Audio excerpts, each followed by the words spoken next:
Gentlemen, hey, how are you? Welcome. That's a quick transition. I gotta ease those transitions a little bit. That's something I will tweak on during the evening when I'm done with the show tonight. How are you? Happy Thursday. Thanks for understanding that I have the show a little later on Thursday so that I can hang with family digitally. It's important, and I hope it's important to you. As a matter of fact, I would recommend that many of you create some sort of weekly family-oriented FaceTime gathering with the faraways, and to bring them a little bit closer together. Something that was sort of largely birthed out of COVID, but it's actually turned into something overall valuable. So happy Thursday. Of course, we all know that according to the Hitchhiker's Guide to the Galaxy, the world will end on a Thursday. So hopefully it won't be this Thursday. Yes, it's a three times Hal today. It's a Sparksism Thursday. Thanks for subscribing. Look at that. We got a little thing here happening. This is finally working. I'm not quite sure how to do the stars on the Facebook thing. I don't know why it's not showing up yet, but I am paying attention to you guys. I'm trying to add that to the thing. There's the Venmo. You know how to do it. It's support the show in any way you can, and if you can't afford to support the show, don't worry about it. Just sit back and enjoy it. There is Venmo. That's true. It's right there. And I added a little frame on the top and bottom, kind of gave it a little shapeage, and then did my camera move a little bit? Yeah, like a touch. Yeah, that's better. Okay. Lots to cover today. Far too much stupid. Let's dive in, shall we? The current winner of the 5 eggs this week has or last week was Dan Bongino, far and away the dumbest commentary anyone could hope for in this circumstance. We'll see if he can keep up. There's a lot out there. He is up against some major contenders: Flashpoint, Gene the Jesus Machine, and that crowd. He's up against Diamond and Silk in an alternate angle, talking about Nicki Minaj. And speaking of alternate angles, here's Ben Shapiro with his this is creeping up on Daddy's desk angle of his show. There you go. Greg Kelly, of course, is angry that he has to look at the back of Trump's head from so far away. And then, of course, we'll get to Bongino. So, Bongino, who is apparently looking for TP for his bunghole. We will see how this works out today. I'm curious. This is shocking new COVID study exposes fake media narrative. That's a lot of soft syllables, I gotta say. Hey, how Newsmax pulled the dick move? Oh, you mean the yeah, I'll bring up we talked about the footage and saw a piece of it when I was on with Stuttering John. I'll bring that back up and we'll look at it. And oh yeah, I do have that. Hold on one second. Let me grab, if I may, this little thing and do. Try to run in here. And I have, and let's see, I think it's in, I'm scooping something up real quick. We'll do that if we have time during the end of the show, because there's always, there's just so much dumb. There's so much moronic stuff. The General Milley stuff alone, you could do a month on the number of people calling for his resignation. Oh dear. Oh dear. Oh dear. Oh dear. Hold on one second. We will download all these. There we go. We'll take these. We'll open that up. We'll take this over here. I need to open my there it is. Farrago. And then we open this up and let's just put this in here. This would be better. No, maybe not. Put it over here. Yeah. And we'll see if we can get these all in here. Yeah, here you go.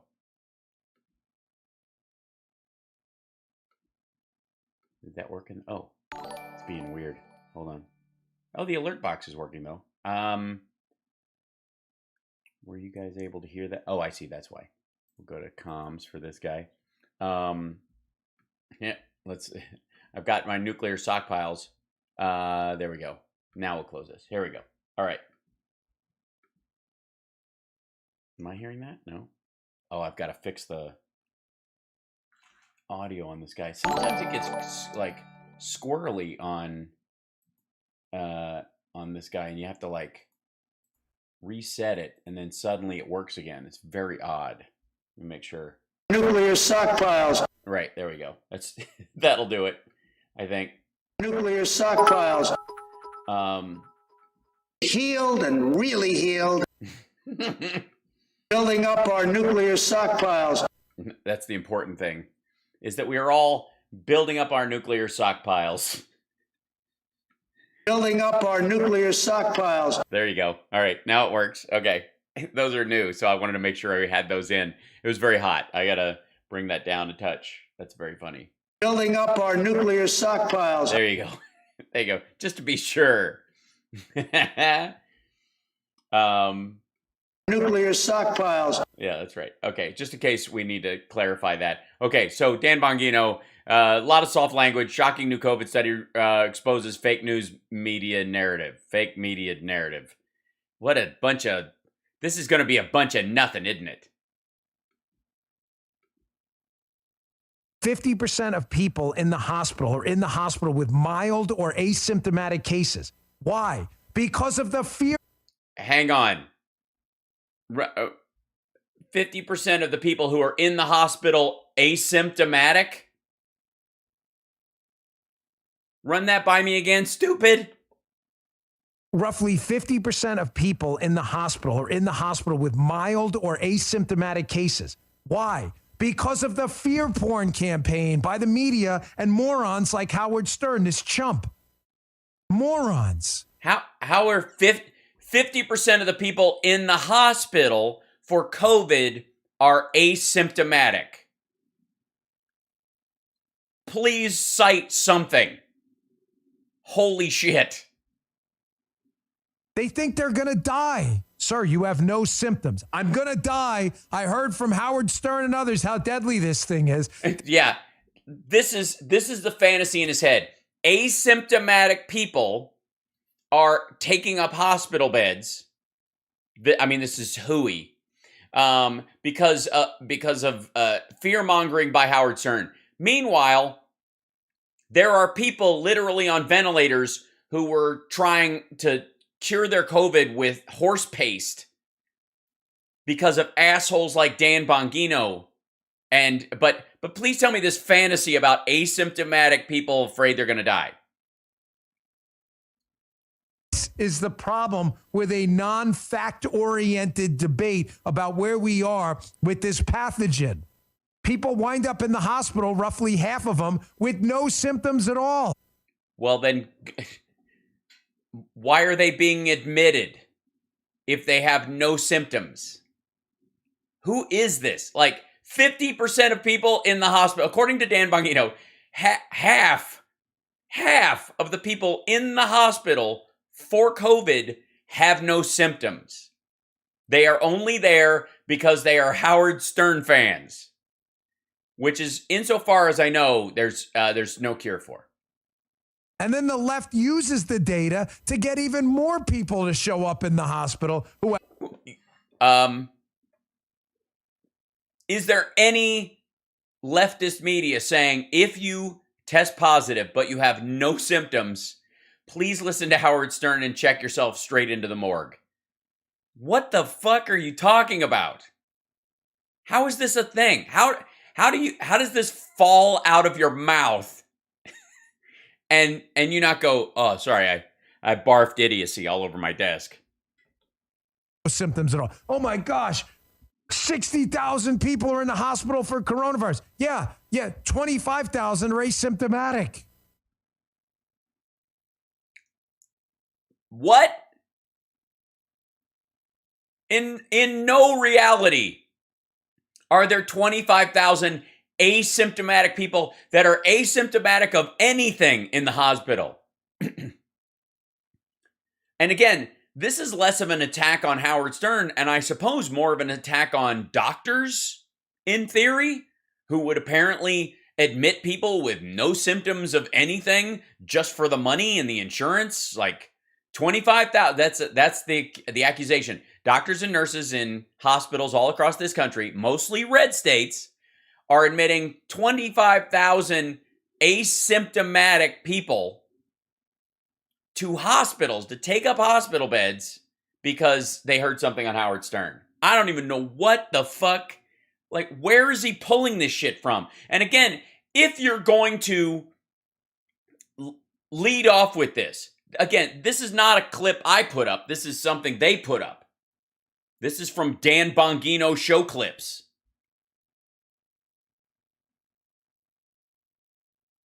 Where in the world is there any of this? What is this based on? Please put something on the goddamn screen. They're just there because they think they're going to die because of people like Stern. Here's a Mediaite story. This goes under the chump alert thing. What a coward. What a wuss, man. I grew up listening to this guy. He was so edgy.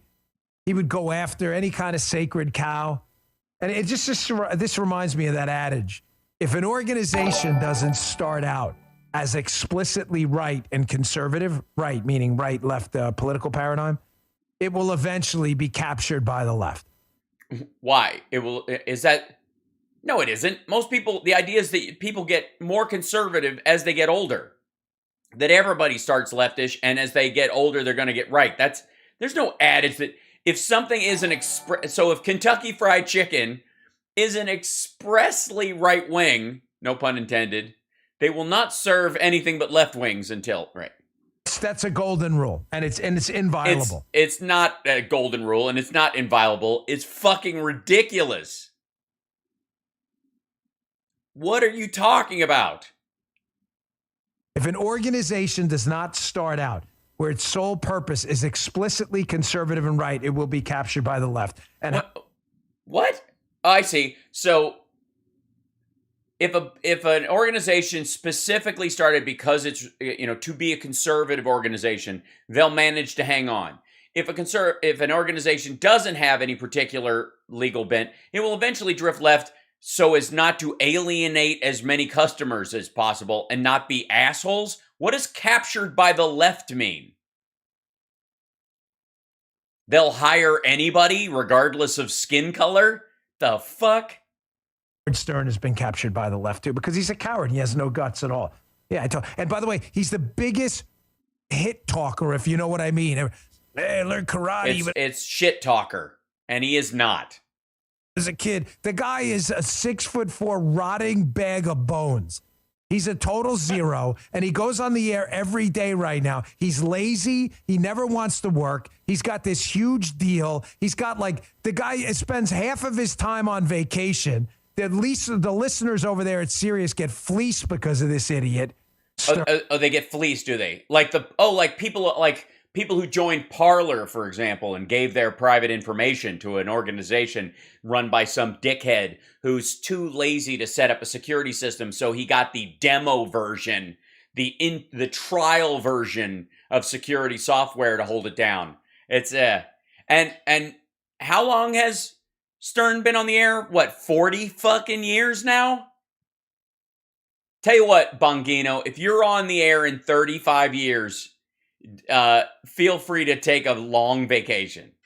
And he pretends to be a tough guy on the radio. Meanwhile, when he sees people in person, he hangs his head and walks away in shame. Yeah, I told you that. Stern, you're a chump. You're a chump. Yeah, he calls him out. Yes. How old is Stern now?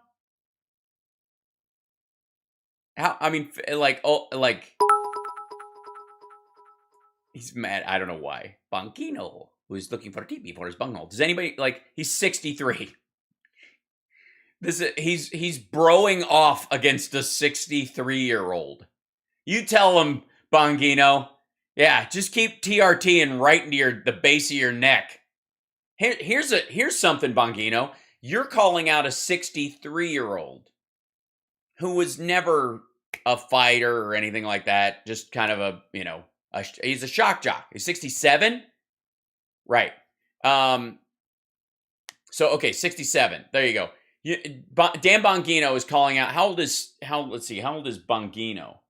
Do we know? Let's see.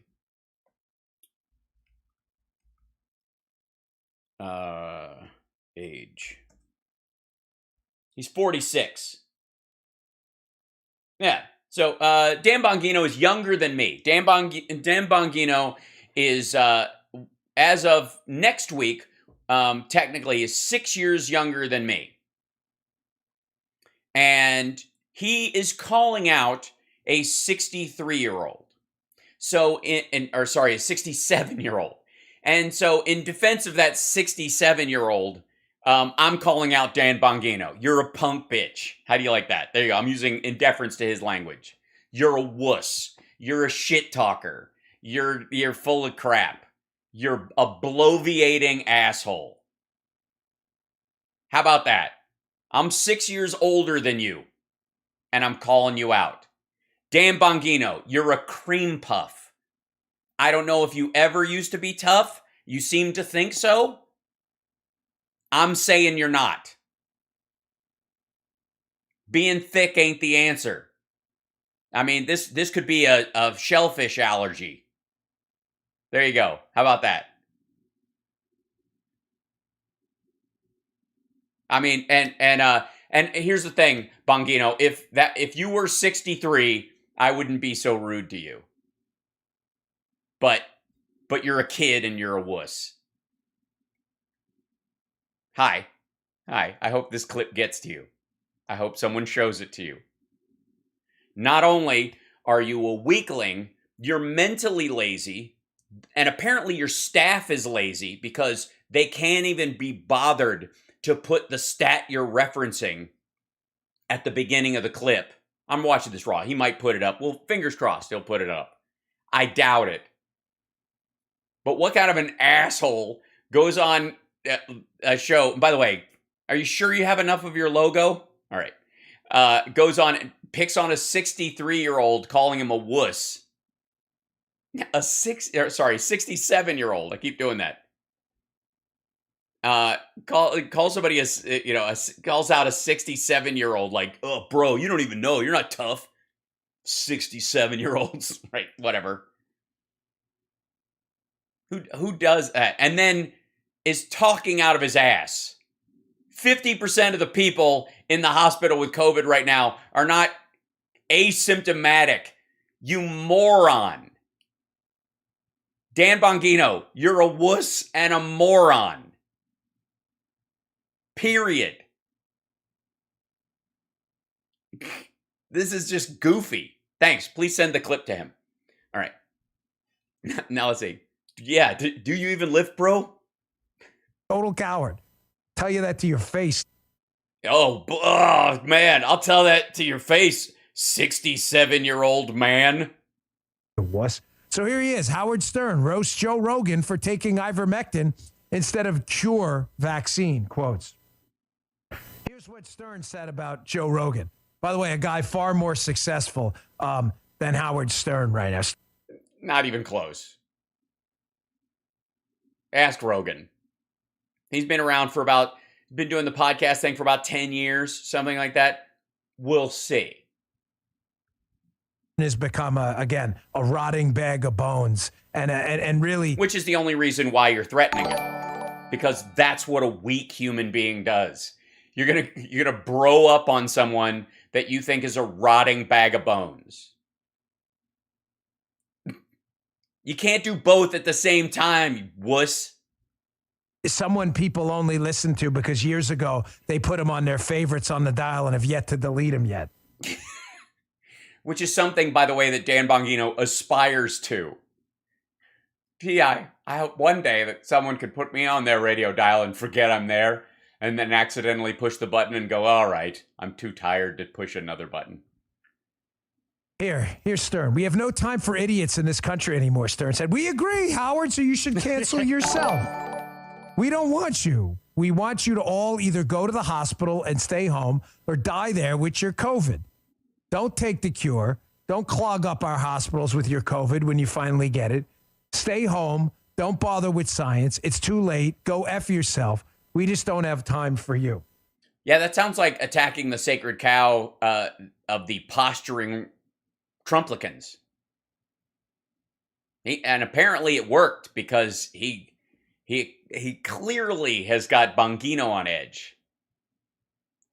This guy's filth, and he's a wuss. He's a coward. I hate chumps and cowards. There are people who've earned the right, sadly, to insult other people because no one's going to. Well, I think I've earned the right to insult you.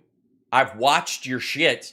I've pointed out how moronic you are, how vapid and substance-free your arguments are, how you don't even seem to understand your own argument at times, to the point where you have to look to your staff to make sure you're saying what you think you're saying. This guy's not it. He's a chump. And he's 67. It's just another example of the leftist death cult of these lunatics who, again... Why would it be a death cult if you don't think it's going to kill you? Who cares? Why is it a leftist death cult if you don't think it's going to kill you? If you don't think there's anything to worry about? If people don't need the vaccine, Dan, why is it a leftist death cult? And man, are you delicate about what Howard Stern says. Do you need a nappy? Do you need tissues? Are there tissues in the studio? Say anything about people who are obese, drug users, or anything, which is good. No one should wish death on anyone. But I'd like to bring it up that, it's really those people who deserve to go. Notice they've singled people out with coronavirus who have doubts and ask questions that they should die. Notice there aren't people on the left calling for IV drug users who contract HIV to die. Right. They're not, they shouldn't. There is no vaccine for HIV, shithead. There isn't. And by the way, they shouldn't, but they kind of should, right? Is what he's really saying. What an asshole. But again, this is how let's be honest. How does the right wing think about drug addicts? Look at Rush Limbaugh. Every drug addict needs to go to jail or die from their addiction, except him. Right? The left doesn't care about IV drug users getting HIV. And so therefore we can't gripe about people who won't take one of three available safe vaccines to protect themselves from an average contagion that could kill them or their relatives. Because freedom. But all of a sudden, when it comes to coronavirus, if you dare ask a question, you should die. You doubt me? It's not just Howard Stern. No, that's not the case. If you dare ask a question, no, lots of people have questions. They get their question answered and they either get vaccinated or they get tested every week. It's not about asking a question. It's about clogging up the fucking hospital when you've been selling bullshit. When you're one of these right-wing radio hosts that's not getting vaccinated, and then you end up eating up a ventilator that could have been left for somebody who's immunocompromised and can't get the vaccine, or hasn't been cleared to get the vaccine, and catches it because of some asshole who listens to that right-wing talk show host's show in their town and brings it to their place of business because they have under 100 employees and there's no mandate. Who's a POS? Here's I found this on Twitter. Here's a Belinda Priest on Twitter. She takes there's a picture of a woman, Veronica Wolski. I'd never heard of her, but apparently it questioned masks and other things, which she should.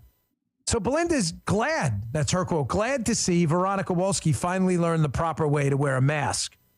Wouldn't wearing a face diaper have been so much more comfortable? The woman who it was an anti-vax activist, and she called them face diapers, and she would film videos of herself wearing an eye mask in stores. She's referencing it directly. Nobody said, I hope she gets it, but when she got it, this is some of the responses you saw. By the way, is this the left? Is this a Democratic activist? Is this somebody that works for someone in power's office? Or this just an American citizen, or someone pretending to be an American citizen, even better for Dan Bongino, that has posted something that's their opinion on social media? This is something that Dan found on Twitter. It's a picture of this woman dying in the hospital with oxygen over her face. Oxygen over her face. Yeah, he understands pictures the same way his reading comprehension skills were developed. They cut from the same cloth. People are disgusting. Asshole, you're the one arguing against people getting the vaccine. People are disgusting. That woman is directly responsible, the woman in the picture he just showed, for other people not believing that the vaccines, not getting the vaccine, and very, very possibly dying. That's not disgusting. What's disgusting is that woman going, wouldn't this have been easier if you wore a face diaper? All you had to do was wear a goddamn mask or get vaccinated, and you wouldn't be in this situation. There's some definite snark in that thing he showed, but it wasn't like, good, bye, dead lady. Right? But, Dan's a delicate fellow. You, Stern, you're all cowards, too. You're all cowards. Why are they cowards? They're saying things that upset a roided out asshole who thinks that he could violently threaten people because he doesn't like how their attitude towards his side of the aisle. There's a certain level of bravery. Calling out, I don't know, some asshole who threatens people or muscles up on them if they disagree with them. Right?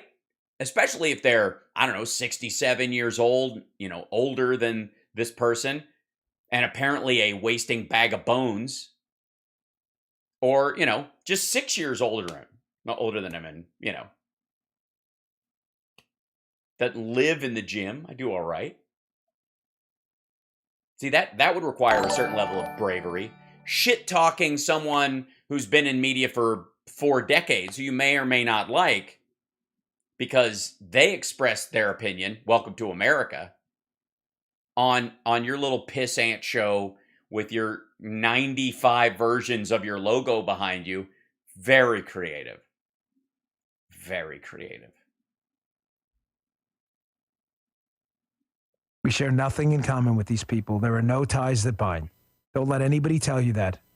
Oh, we share so much more in common than tears us apart. No, we don't. No, we don't. Well, no, obviously those people can read and write. That's it. That's his whole thing. By the way, Dan would like you to believe that conservatives and the right believe in Judeo-Christian values. Just for the record, just to put a button on that whole violent escapade, this little fart air fantasy of violence that Dan Bongino likes to sell along with his macho bullshit image. That's what I said. Yes. Dan Bongino has a macho bullshit image. He floats entirely on it. It's nonsense. He's an asshole. And he's vaccinated. What do you want? What do you think the odds are? He's vaccinated. Because he's got to be on Fox News every so often. He sure as shit got it. Family getting it? I think he's got young kids. You think they're going to get it? Yep. Interview him. About what? Honest to God, what is the value of a conversation with Dan Bongino other than flexing on being able to outthink him, which is that's not heavy lifting. He already told everyone he's vaccinated? Yeah. There you go. Fucking almost 70%, 75% of Americans are vaccinated. The holdouts are the ones clogging up the hospitals. A lot of people are reacting negatively to people being in the hospital and taking up hospital beds and hearing these stories about folks that don't have COVID or got vaccinated and were in a car accident or had a heart attack or a stroke, and then they have the kidney failure or something and can't get a hospital bed because some fucko who's like, freedom, is taking up their bed now. They didn't want the vaccine. They don't trust science. But the minute they get sick, they race in and take up a hospital bed. And this asshole's dropping that 50% of the people in the hospital for COVID are asymptomatic. It's moronic. Where did that stat come from? Does anybody know? Because he doesn't have the nuts to put it in his video. Is it in the, let's see. Could it be in the, nope. I was like, it may be in the, like links in the description. That happens, right? People post videos. They're like, oh, a link to what we're talking about in the description. Nope. Just pulling that out of his ass. Just, all right. We need something funny to follow that up with. The Nicki Minaj has been silenced. I don't know if you know this. But they've taken away all of her albums. She's been disappeared like a Chinese billionaire. She can't talk to anyone anymore. She's been silenced. She's been silenced. There's no other way to put it. I mean, look at this. This is the title of the video. Nicki Minaj silenced. This was streamed live 21 hours ago. This, I mean, there's no turning back. Uh-oh. Come on in, everybody. We're in. We're here. Here we are. Hey, everybody. Hey. Come Hi. on in, everybody. Come on in. We're in. I'm waiting on YouTube to do what it do. You know, YouTube is Oh, believe me, I've been there. Sheesh. it's owned by Google. I guess they also, I guess they decide who, When, what, where, Stop it. Yes. And if you want, excuse me. Mm-hmm. If you're on this video, please give it a thumbs up. We need a lot of people to see this video. It's going to get 5 eggs. It's like a huge split. Hey, everybody. Hey, Belty. Hey, Belty Cats and Tori Walters and DJ Pawn 69 and Darren T. No. What? Who's in the chat? Wait. Tori Walters and DJ Pawn 69 and Darren. Just like, how do you not? Oh, DJ Pawn 69. How do you not score with that name? Oh God. Cats and Tori Walters and DJ Pawn 69 and Darren.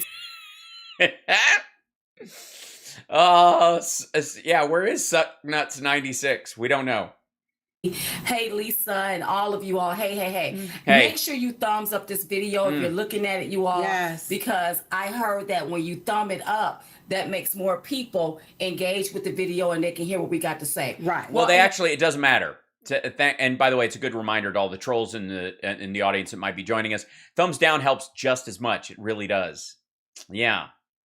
But I'm sure DJ Pawn 69 would be glad to thumb it up. 2 minutes, we're about to go on Frank's speech so that we can talk about what's going on with Nicki Minaj. Uh-oh. I'm not And more. And more. Yeah. Well, yeah, not just that. And who wants to talk about just that? Now, I'm not a big, huge rapper fan. I'm a grown woman, okay, y'all? That's leave that for the little children or whatever. Right. However, I don't like the fact that black people cannot ask questions. And we've been saying that for how Yeah, she didn't ask a question. The question was not about... I gotta move myself over like this. There you go. It was not a question about asking. And she said her cousin in Trinidad knew a dude who got the vaccine and became impotent and his balls swelled up. Which is clearly from either an STD or a bacterial infection. And he was going to get married, but then his lady wouldn't marry him because his balls swelled up and he was impotent, which I don't know where they checked that he was. I mean, I can't have sex right now. It won't work. Why? My balls are all swollen. And I also have clap. And if I give it to you, you'll know that you sure the swollen balls and impotence were caused by the vaccine and not by the bachelor party? Perhaps. It wasn't that she asked the question. She presented that the reason people should be hesitant was because her cousin had a friend in Trinidad who had swollen balls and he was impotent, and it has nothing to do. That's not something that happens because of COVID or the vaccines. Zero relation. Many years. What is it about this country where it does not allow, if you are black, it does not allow you to ask questions. That's right. They will demonize you, vilify you, kick you off Twitter as being alleged. Hang on.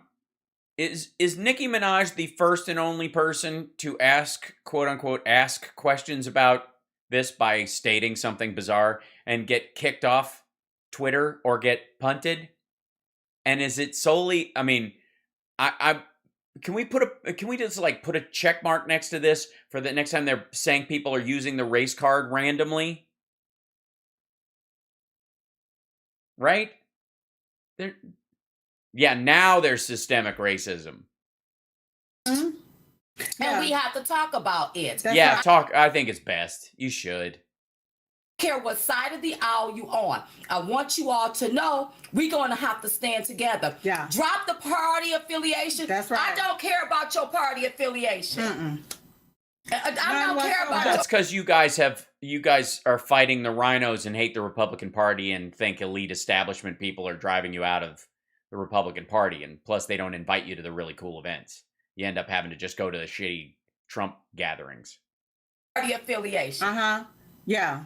What I care about is what's going on in this country. That's right. And all of the stuff that just do not seem right. And you had a hip hop star artist that have over 20 million followers started. All right, so I see. So the volume of followers someone has means that is directly in relation to the value of their opinion and how much you should give credence to what they're saying. Now, do we go to the number of followers Obama has? And no, we're not doing that? That's not where you guys are going with this? Well, let me do my research. Right. You know, just to simply ask a question about something that they are basically, it feels like bullying to me. That's right. Bullying you to get shot into your body, and they don't want you to ask no questions about it. You don't get to bully nobody. Well, no, the asking of the question again was not the problem. There's a lot of people with vaccine hesitancy, and there's outreach groups talking to people about it. They have concerns. I've heard a lot of things. I don't know what to think. And she posted that this dude's swollen balls and impotency are related to it, as if it actually was. It was a statement. It's not a question. She was not asking a question. Nicki Minaj. Somebody said hang together or hang along. That's right. Well, that's if you got, trust me, if your balls are that big, there's not a lot of space between your legs, they're going to hang together. Right now, you all, this is about our freedoms. I don't care whether you black, white, pinstripe, polka dot, or plaid. Right. I do. I'm not as open. If you are pinstripe, polka dot, or plaid, I'm not going to not hire you for a job, but I might drive you straight to a coroner. If you are pinstriped, I would see a doctor, unless you're heavily tattooed. Also, I don't think they like people with lots of tattoos, and I think they would shun people and use the fact that they were tattooed all over their body as an indicative of their character, unless they were full on right wing. They'd go, "Oh, that lefty covered your face, they're pinstriped." Yeah. This is about our freedom. I don't care about her lifestyle. I don't care about. Well, now you don't. We do. Yeah. Look, she has a right to ask questions. And it seemed like they destroyed the black person more so than any other race. But they take. Do they?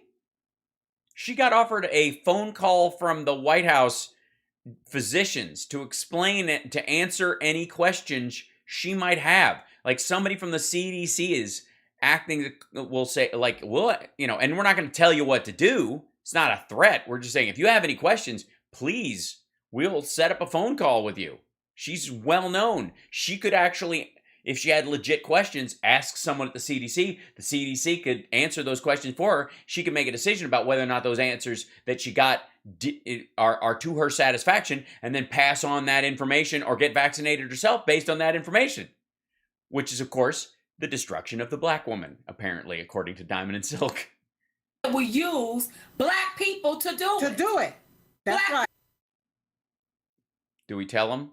Does anybody want to tell them? No? All right. Well, we got to talk more about that on frankspeech.com. Yeah, you don't blow your balls on here. No.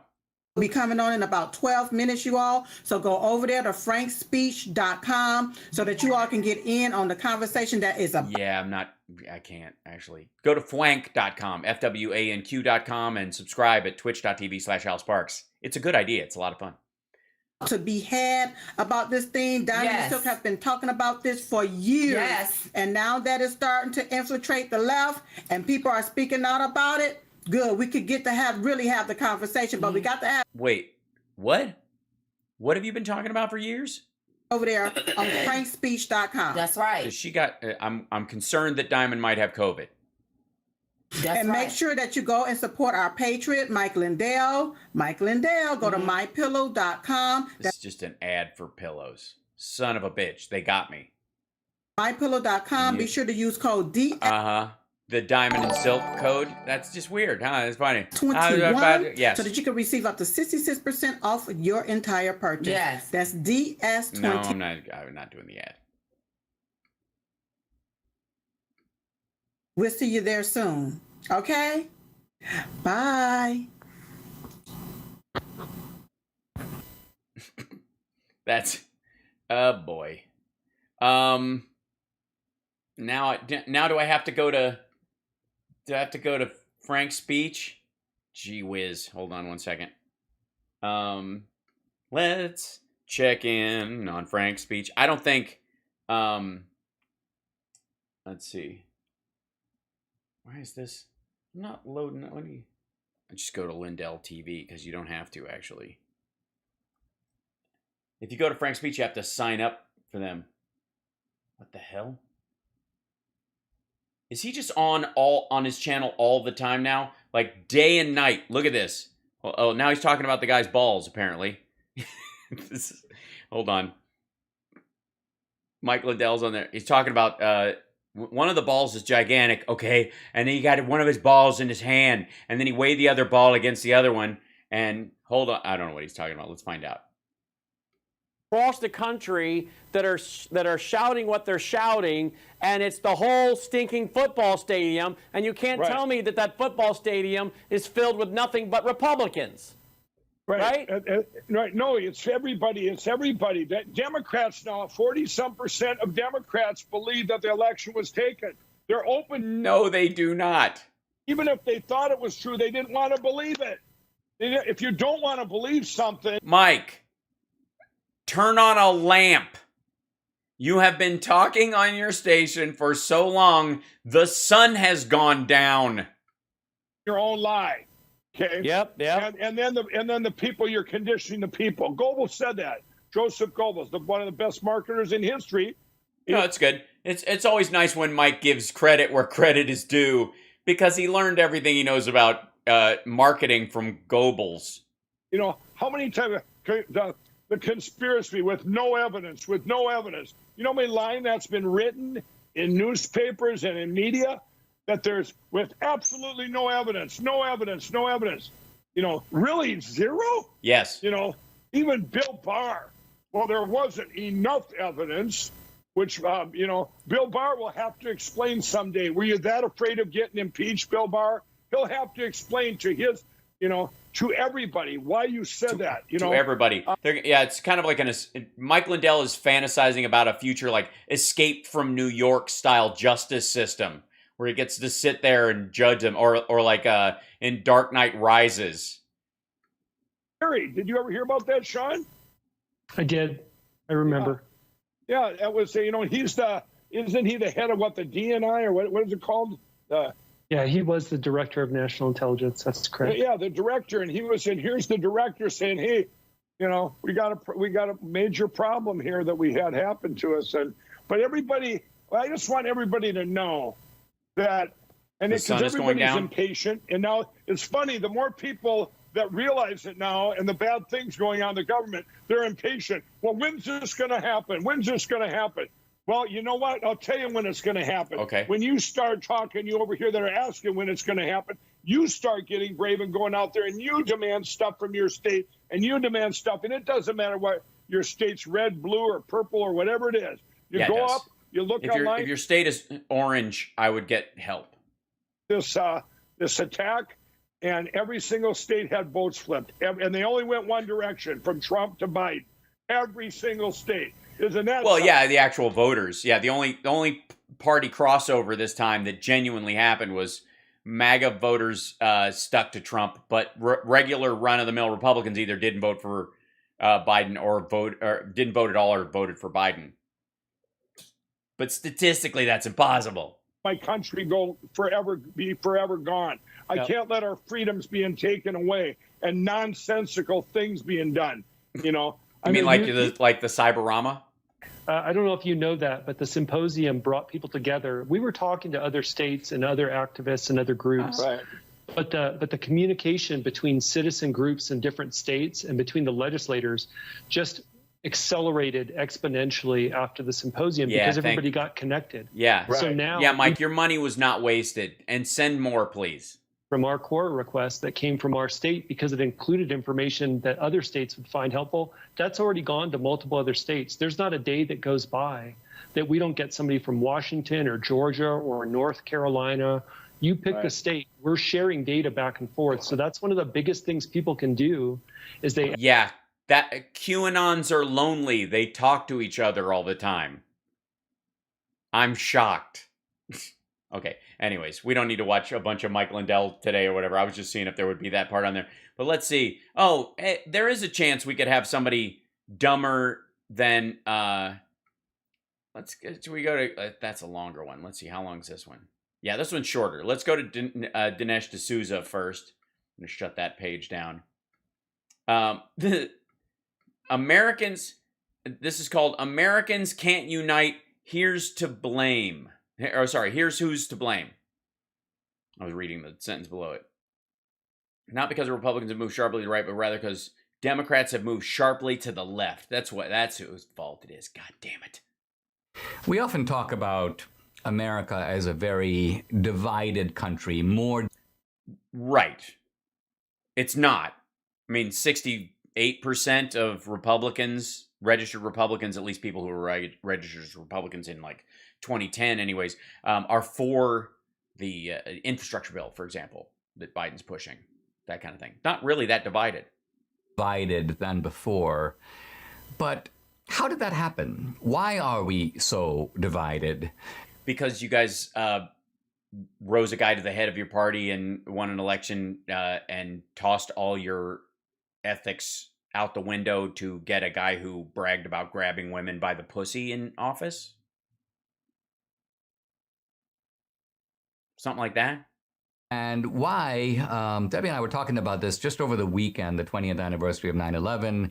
It seemed that there was this kind of glorious moment, and it was really no more than a moment of unity. Why can't we have that back? Who is the propeller, the engine of... Yes. Why can't we have unity? Let me help us reach unity by singling out the other side as being completely bought and paid for and under the control of the fringe activist types and totally unsalvageable. The reason we're divided is not, it has nothing to do with me. It's that the theys and the thems of the world are just too powerful and violent and horrible and disgusting.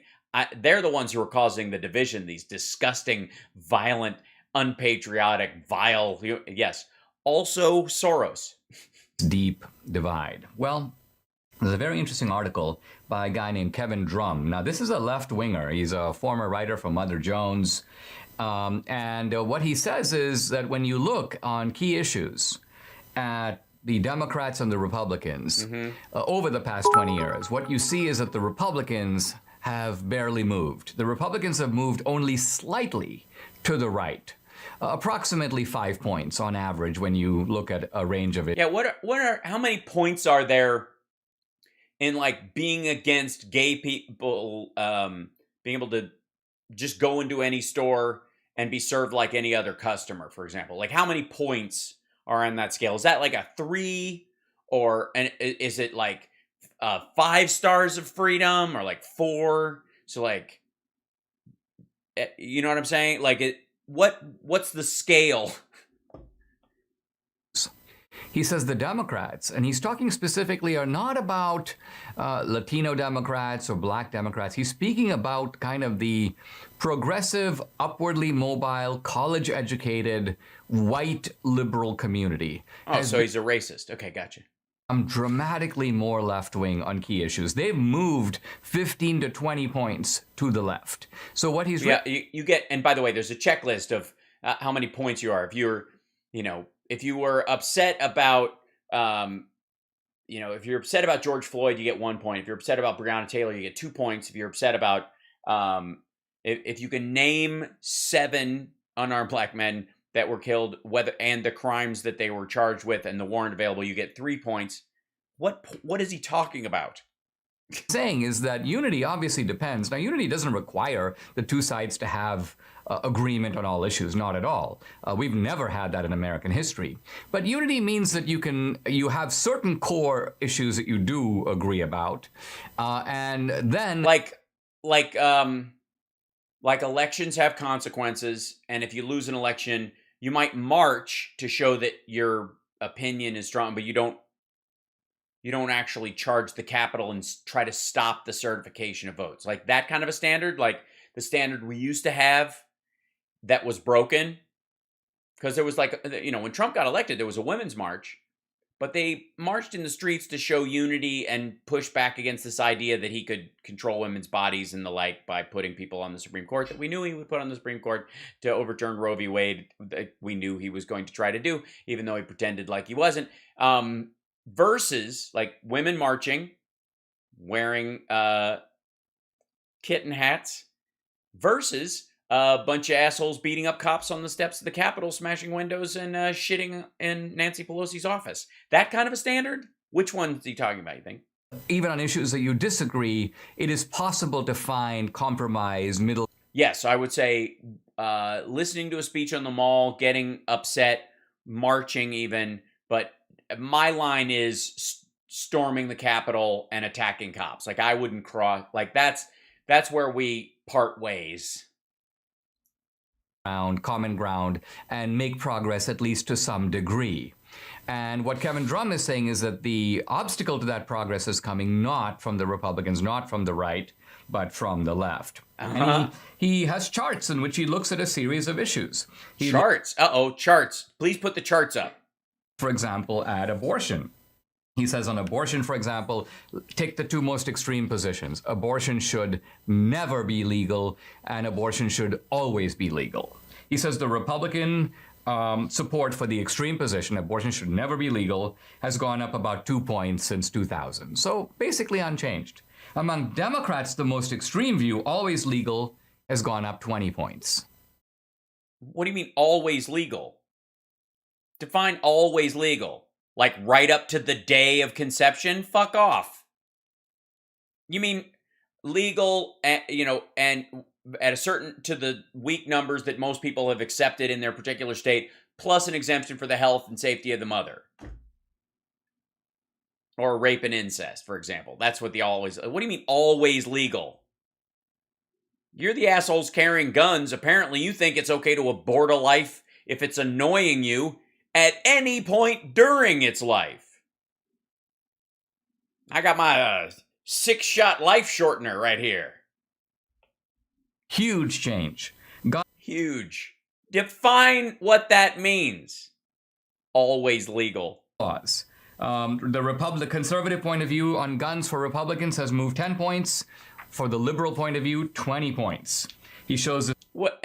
Based on what? What do you mean 20 points?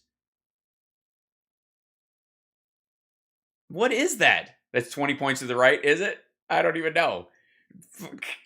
What the fuck are you talking about? Issue of taxes. Let's look at religion.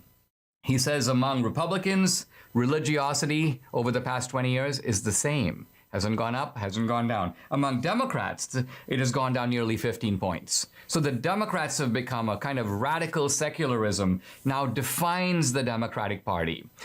He talks about... What do you do? Based on what? Because people have gotten away from organized religion, they become less religious. If you go to LA, tons of people don't view themselves as religious. They call themselves spiritual.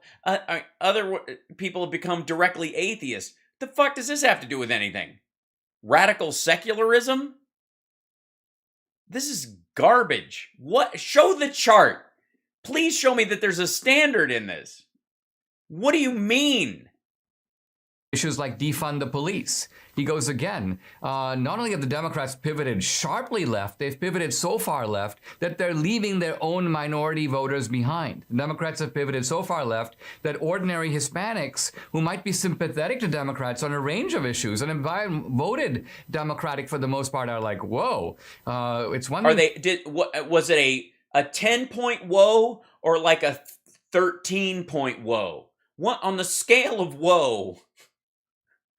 How many points did this whoa get? What the fuck? Say that we need to reform the police, but no police? Are you serious? You're taking away the money? No, they're not.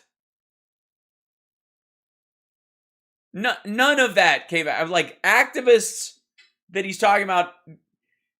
He's talking basically about the people who are, getting abolished prisons, all that kind of stuff, which are in the exact same like statistical group as like abortion should never be legal under any circumstance. Women are broodmares from the state, and if a woman tries to, if a woman has a miscarriage, there needs to be a trial, right? It's the same number of people. Very people who are going to protect our communities? Are you joking? So yes, apparently they are. But what the fuck are you talking? What do you mean 15 points? Based on what? What are you talking the fuck about? Put up the charts. Who is okay, hold on one second. Kevin Drum. Let's see. Kevin Drum charts. I don't know. Shit. I don't know.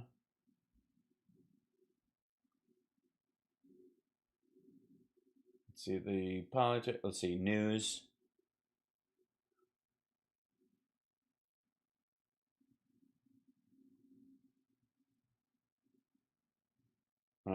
Personal announcement on the blog of my opinion. Plus charts, commentary. Charlie, how much do you hate the other party? Plus charts. Pfizer works. I don't know. Like that's November 9th. I don't know when he left. Again, is there... Okay, maybe there's a link in the description. Maybe he actually did. Here's the... Nope. Son of a bitch.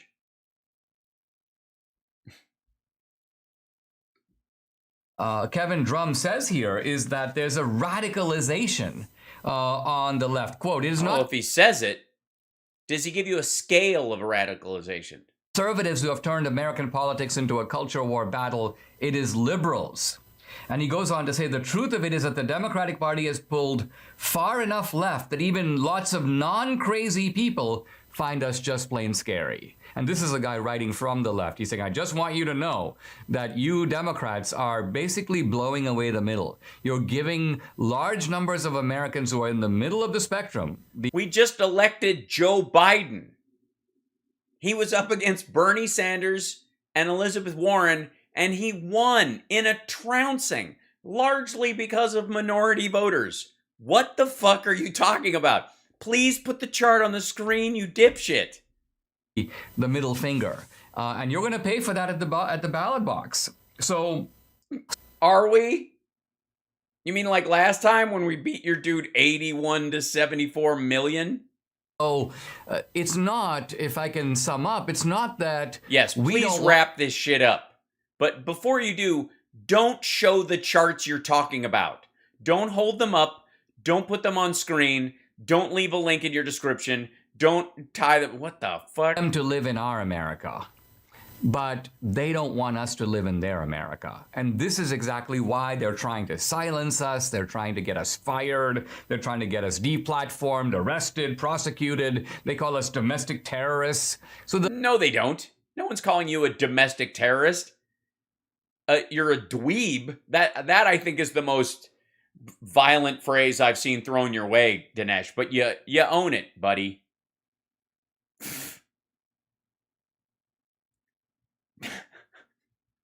They call us domestic terrorists. Fucko, you never leave your office. The frightening truth is that the other side doesn't see us as fellow citizens. We might see them as fellow citizens. Oh, do you? You do now. So you see the defund the police activists as fellow citizens. Is that the case?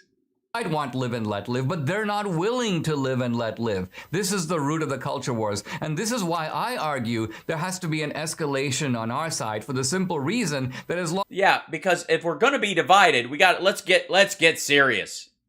we are passive, they will continue to try to make us into worms. They will continue to try to get us to take a knee, if you will, before their woke orthodoxies. They demand the right to bully us, to indoctrinate our children, to make us go away, to make us submit to them. The only kind of Jesus, this is starting to sound like a fetish.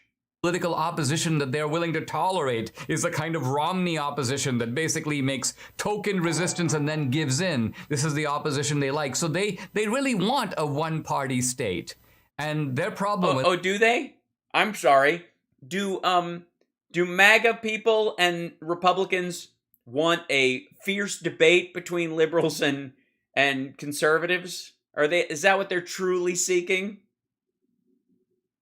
I didn't realize they were extending all these olive branches all these years, and I guess it was my mistake because they apparently had taken it was a lot of olive branches. They've extended so many olive branches that apparently they formed all those olive branches into a flagpole, put a thin blue line flag on it, and tried to shove it up a cop's ass on the Capitol steps. us is that we are not going to give it to them. Okay, I was right. It was a fetish. This was something else entirely. There's something going on below the screen, and I don't need to know. All right. So, oh boy. Let's go to Ben Shapiro's the law office of Shapiro, Coffee, and Shapiro, and it's a nice set. It is lovely. Got to give him credit. It's quality. Like nothing else is done in that room. That room has one purpose. His showroom serves no other purpose in his home or office. None. Eat that, Don Jr. Have a new book titled Peril. And in this book, there's a bit of... By the way, this is another example of Ben Shapiro taking Bob Woodward's word for it without a hesitancy when it's convenient. Shocking revelation. The shocking revelation is that General Mark Milley, the chairman of the Joint Chiefs of Staff, not shocking at all, assured his Chinese counterpart, General Li Zhuochang of the People's Liberation Army, that the United States would not strike. Would not strike. Apparently he did this twice. Apparently he was so fearful, twice in the final months of the Trump administration, that the president's action might spark a war with China, he moved urgently to avert armed conflict. Because number one, you have to ask yourself, where did this story come from? And where did the story come from? Because apparently there's only two people on that phone call. One is Mark Milley, and the other is General Li Zhuochang of the People's Liberation Army. Well, no, there's a lot of people listening on the line. There's a lot of people involved in a call like that. There was staff. This was not one-to-one. He didn't call him on his cell phone on his way to get a cab after a night out in D.C. Presumably Woodward didn't get this from the Chinese, which means that Mark because it was in English. What? Milley is bragging about this, which is not... Hold on. Thank you. A compliment. Hold on. Hal, your makeshift studio is outstanding. You're always working on it and coming up with new ideas, man. That's what keeps it interesting. Can't wait to see the finished product. Thank you, Benito. I'm trying. Because Mark Milley has a greatly inflated sense of both his own importance and of the historical moment. Right? Mark Milley was the one who was comparing January 6th to an actual Reichstag fire and suggesting the entire democracy was in danger, which of course wasn't true. Wasn't true? Well, that's because the people who were engaging in it were total fuck-ups. The action itself, on its basis, thousands of people storming the Capitol, breaking down doors, getting inside, beating up cops, getting into offices, breaking through barricades, and a woman getting shot because she was the first through the door, building a gallows. Yeah, all those things, like on your insurrection or coup checklist, those are things you want to hit. Luckily, though, as many of us were aware, the people carrying it out were massive fuck-ups, like their dear leader, and therefore the real threat wasn't there ultimately, but only because there were people there doing their job. He has this kind of bizarre, blown-up sense of himself. Really? The Ben Shapiro show? Is it on the Daily Wire? He has a blown-up opinion of himself? Really? Well, I would guess that's something that someone should shun, you know what I mean? Otherwise, you'll end up like Diane Bongino with a bunch of your own, like one graphic just put behind you like wallpaper, or converting your garage into a bizarre old-fashioned morning radio or morning, like, AM Tulsa kind of studio that you don't let the kids anywhere near. You know what I mean?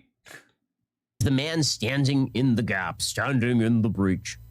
Okay, so, but even if you believe that, there are ways to resist presidential illegal orders. And number one, you don't carry them out. Number two, you can threaten to quit. We actually have precedent for this during the Trump administration. Well, he did do that. He also was talking to staff, and he goes, you can't, like, fire me or go around me. I have to be on the call if he threatens this. And the Chinese were calling thinking that this was going to get ramped up and that he was going to wag their dog, if you know what I mean, because he was going out the door and this might be a way to guarantee himself a way to stay in office. And they're like, don't worry. Believe me, if we're going to attack, I'll call you. Click. Even if it's not illegal, you can threaten to quit. James Mattis did it several times before he actually quit. Right? The Secretary of Defense, General James Mattis, you'll recall that Donald Trump wanted him to do particular things that he didn't want to do in Syria, and Mattis just went to him and was like, I'm not doing that. Yeah, he's like, just wear the outfit. He's like, I'm not doing it, or whatever. Look, just let's have a couple of drinks, and we'll play just the tip, and we'll see. And then Trump backed down. Well, Milley could have done the same thing. He didn't. He didn't even go to Congress. Right? Milley apparently went directly to the enemy. Well, he did go to Congress. He talked to Nancy Pelosi about this, and she extended that concern. And they realized that there are limited fail-safes to protect us from going to war with China if he creates the situation where it was a defensive strike, I had to do it, and they were in the room and I launched it, and that was that. I made an executive decision.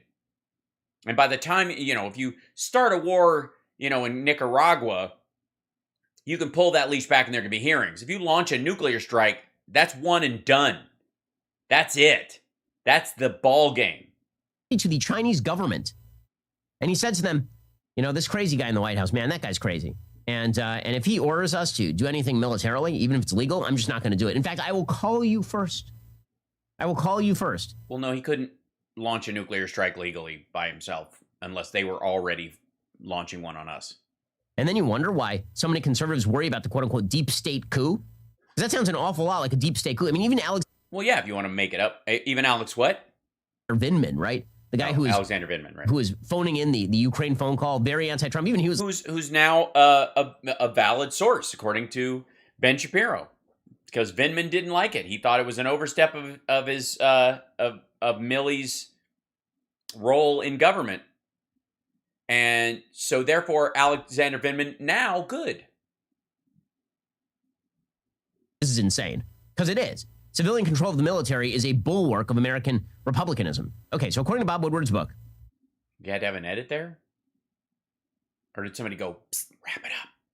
The chairman of the Joint Chiefs of Staff under President Trump, General Mark Milley, called up the head of the Chinese military, General Li Zhuochang. Yes, you already tried this. Told him the United States would not strike. One call, according to the Washington Post, took place on October 30th, 2020, 4 days before the election that unseated President Trump. The other took place January 8th, 2021, 2 days after the Capitol siege carried out by his supporters in a quest to cancel the vote. The first call was prompted by Milley's review of intelligence suggesting the Chinese believed the United States was preparing to attack. That belief, the authors write, was based on tensions over military exercises in the South China Sea and deepened by Trump's belligerent rhetoric toward China. Milley apparently called up General Lee and said, quote, "I want to assure you the American government is stable and everything is going to be okay. We are not going to attack or conduct any kinetic operations against you." In the book's account, Milley went so far as to pledge In the book's account. alert his counterpart in the event of a U.S. attack, stressing the rapport they'd established through a back channel. "General Lee, you and I have known each other for 5 years now. If we're going to attack, I'm going to call you ahead of time. It's not going to be a surprise." That's insane. Okay? We're not even talking about post-election at this point. This is still pre-election. This is before any of the January 6th stuff. This is before any of the election fraud stuff. None of which, by the way, justifies breaking the chain of command in illegal ways, which is apparently what Milley did. Well, no, I'm sure part of his mandate as chairman of the Joint Chiefs is to stabilize our relationship with China to some degree and head off battles that we don't need to have. But whatever. Well, but again, this is even before any of that. This is October 30th.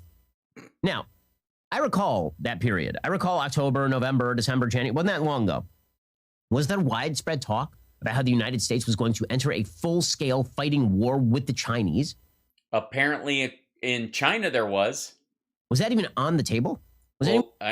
Apparently it wasn't on the Daily Wire's radar. Even discussing that? Like, I feel like I would have heard about that, given the fact that President Trump is a big devotee to cable news. And cable news presumably would have been discussing that pretty rabidly if Trump were talking about it. Like, what were the actual possibilities? Well, apparently he thought it was an actual possibility. And what are the possibilities that you and people like you were intentionally ignoring all of Trump's erratic behavior around the election as he saw himself losing and was clamoring that it was rigged and it was going to be rigged? What do you think the chances are that Ben and all of his buddies were just looking the other way at every crazy thing that Trump continued to do leading up to the election? And then, of course, the same thing occurs in January 6th and blowing that shit off. Chinese thought that we were going to start a shooting war with a country with 1 billion humans in it. Hold on. More like 600 million, but that's another one. Hold on.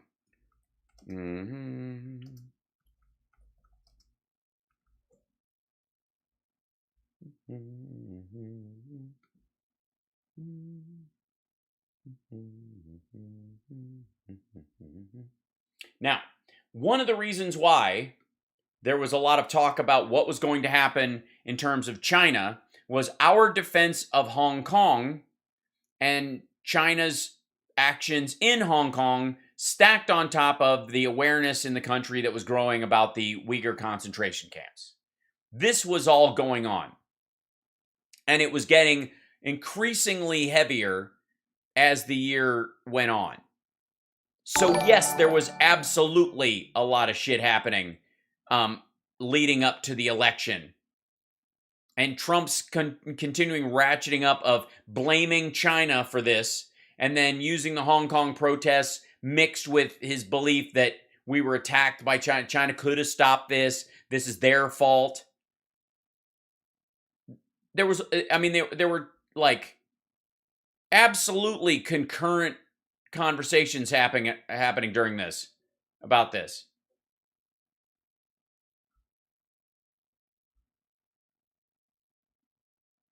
So yeah, the only thing is that Ben Shapiro didn't give a rat fuck.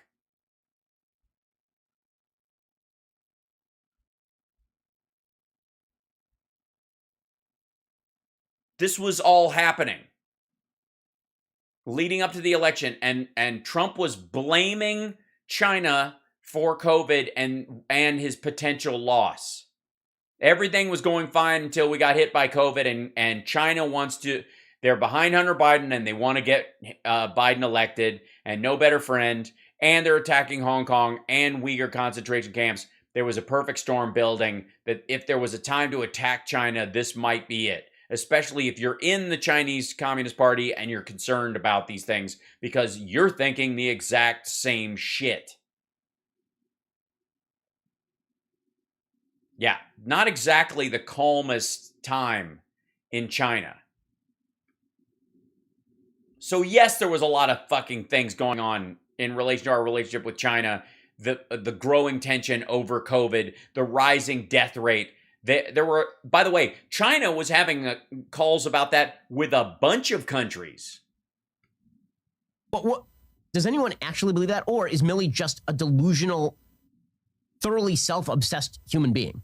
Yeah, could it be that Milley is a thoroughly obsessed, self-obsessed human being, or could it be that Trump had recently referred to it as Kung flu, and the Wu flu, and the Wuhan flu, and the China virus, and you could call it a bunch of different names, and China sent it here on purpose, and meanwhile this shit is happening at the exact same time.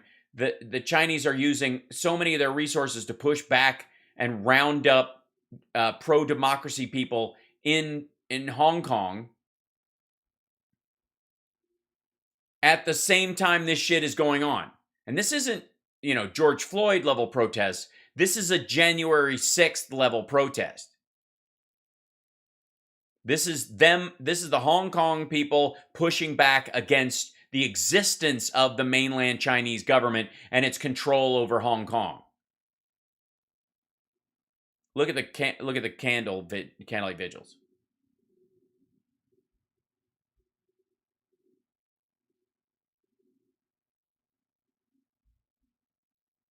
That's let's see, May 20th. Let's see if they can get a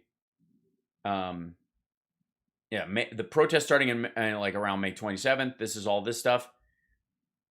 And then you can go and, there are dozens of quotes from Trump about COVID leading up to the election that were getting more and more intense. And he was screaming around the White House, shitting his pants every day. And is it insane? That's insane that he called. No, you're fucking dumb, Ben. Genuinely, China, the Chinese Communist Party is teetering. Right now, I don't even know if I have to show you guys this, because maybe you know. But this is, you want to know what's going on right now? Let's see, hold on. Here, this is 8 hours ago. This is the most recent one. China is having what would effectively be considered a Lehman Brothers moment in their economy. Okay? This is the Chinese government backed this real estate company, Evergrande, which owns 2% of commercial real estate in the entire country, which is huge. And they lease it from the government, of course, but all the developments. They reached junk bond status about 4 days ago. They were downgraded to like CAA and then CCC. And the question right now is Beijing going to bail them out? They are $300 billion in debt, and they only have one industry. Most of the companies, for example, when we had our major slide, when the shit hit the fan in 2008, a lot of the companies that got in trouble, the credit default swaps part of their business started to eat the other parts. But there were enough other parts that you could salvage it. The banks, and Elizabeth Warren is wanting to break up Wells Fargo around this number, that the firewall isn't strong enough. She believes a second 2008 is possible if they don't further bifurcate. They need to be broken up in two separate companies. The real estate holdings that kind of do the credit default swap shit should be completely divorced from personal checking accounts and that kind of stuff. It should be totally different businesses, right? But quite frankly, the checking account part of being a bank is a money loser compared to the other stuff. So they don't want to do that. All right. But that's how they claim to be a bank, and that's how they keep their name up, and that keeps investors, the value high and all that shit. So when that happened, when we had 2008, you could go and go, all right, we'll separate these guys out, and you can give bonuses to people who aren't in that department. If they can get you guys to pay back the money the government loaned you, however quick. You can give whatever bonuses you want to those people as long as the government and the taxpayer is getting paid back as quick as possible, right? So these companies had, 20% or 15% in credit default swaps and that kind of shit, and the rest of their business was in, regular holdings and in other businesses and stuff like that. Evergrande is 95% real estate holdings, and they're all shit. They're all falling apart. And they just announced that in September, they're expecting sales to drop of new units. The ones that they should be able to sell because they have no cash on hand. So they should be able to take that, we're building these other buildings. These buildings are failing, but these buildings are fine. And if we can sell those, we can refinance the buildings that are failing and do something about it. And they could diversify their holdings, and make some of that money back. But right now, nobody wants their money in it. There were people who, let's see if I can find it real quick. Since we're having a segment on what Ben Shapiro doesn't know, which would fill every show I could do till the end of time. Let's see, Evergrande protest lobby. So yesterday, day before yesterday, here you go. This is 3 days ago. Okay, because a woman receives aid on the ground next to Du Jiang, the general manager and legal representative of Evergrande's wealth management division. She passed out after she saw what they came down and made an offer. There should be more pictures in this or whatever, so I can show you guys. Nope. There you go. Protesters showed up at the headquarters of Evergrande, and they want their money back. They want to get paid. Here, let's see if we can, let's see, images. Yeah, here they go. So they showed up. The cops came out, formed a line, moved everybody out. The chairman of the board or one of their main representatives, that's the dude who's sitting next to the lady who passed out right here. He came down, and the company made an offer of 40 cents on the dollar if people wanted cash right away in exchange for their stuff, basically leveraging them. And they all told them to go fuck themselves. And then the cops ran them out. This is fucking gnarly. Here's the sell-off of Evergrande. Hold on. Let me expand this a little bit so you can look at it. A pow. This is dropping off. Now this is 2089. There you go. This is, and here's people sitting outside the building. They've invested all their money in it. It's fucked up. And it is a huge boondoggle. It is, honest to God, it is. I think I've talked to you guys about Chinese ghost cities before, but where they just keep building and nobody's in them, and then the buildings are so poorly made that they're gonna fall down before you ever move in. Yeah, here you go. Got Chinese ghost cities. Hold on. Yeah, this is.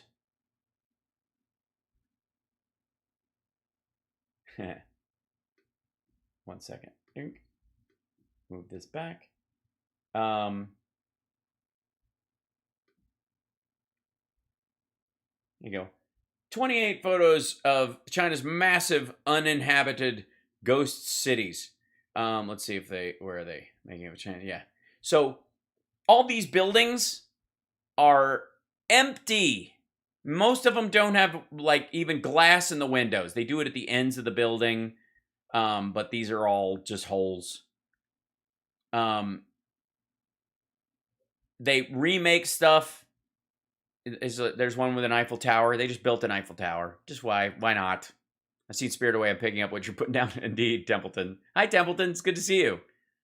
They make these giant. Look at this. It looks like someplace where you'd shoot the Expendables.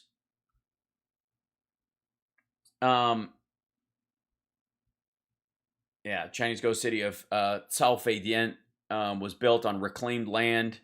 Not quite reclaimed enough because it flooded again. Where's that? It supposedly has more. There we go. I guess so. There you go. So take this out. Kabashi, Go City. Like these are, they set these up like malls and stuff, but there's just fucking nobody. I've been there.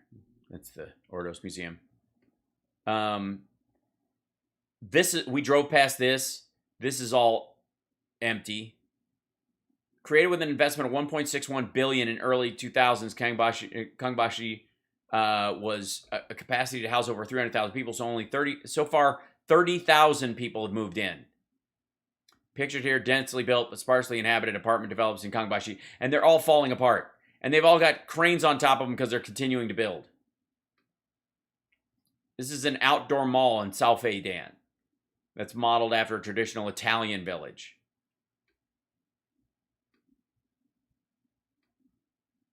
So this is what that company is making. This is what Evergrande does. They make all these buildings and nobody lives in them with the idea that one day you're going to move in. But there's no stores and the roads are only half built. And then there's this kind of shit. After this construction site was half built, all bank loans in Southfaydan were halted and projects were suspended due to rising costs of raw materials and lack of government support. I was joking that the national animal of China is the panda and it should be the crane because these things are everywhere and they're building empty fucking buildings. These are people crashing in unfinished buildings, so they squat in these giant buildings.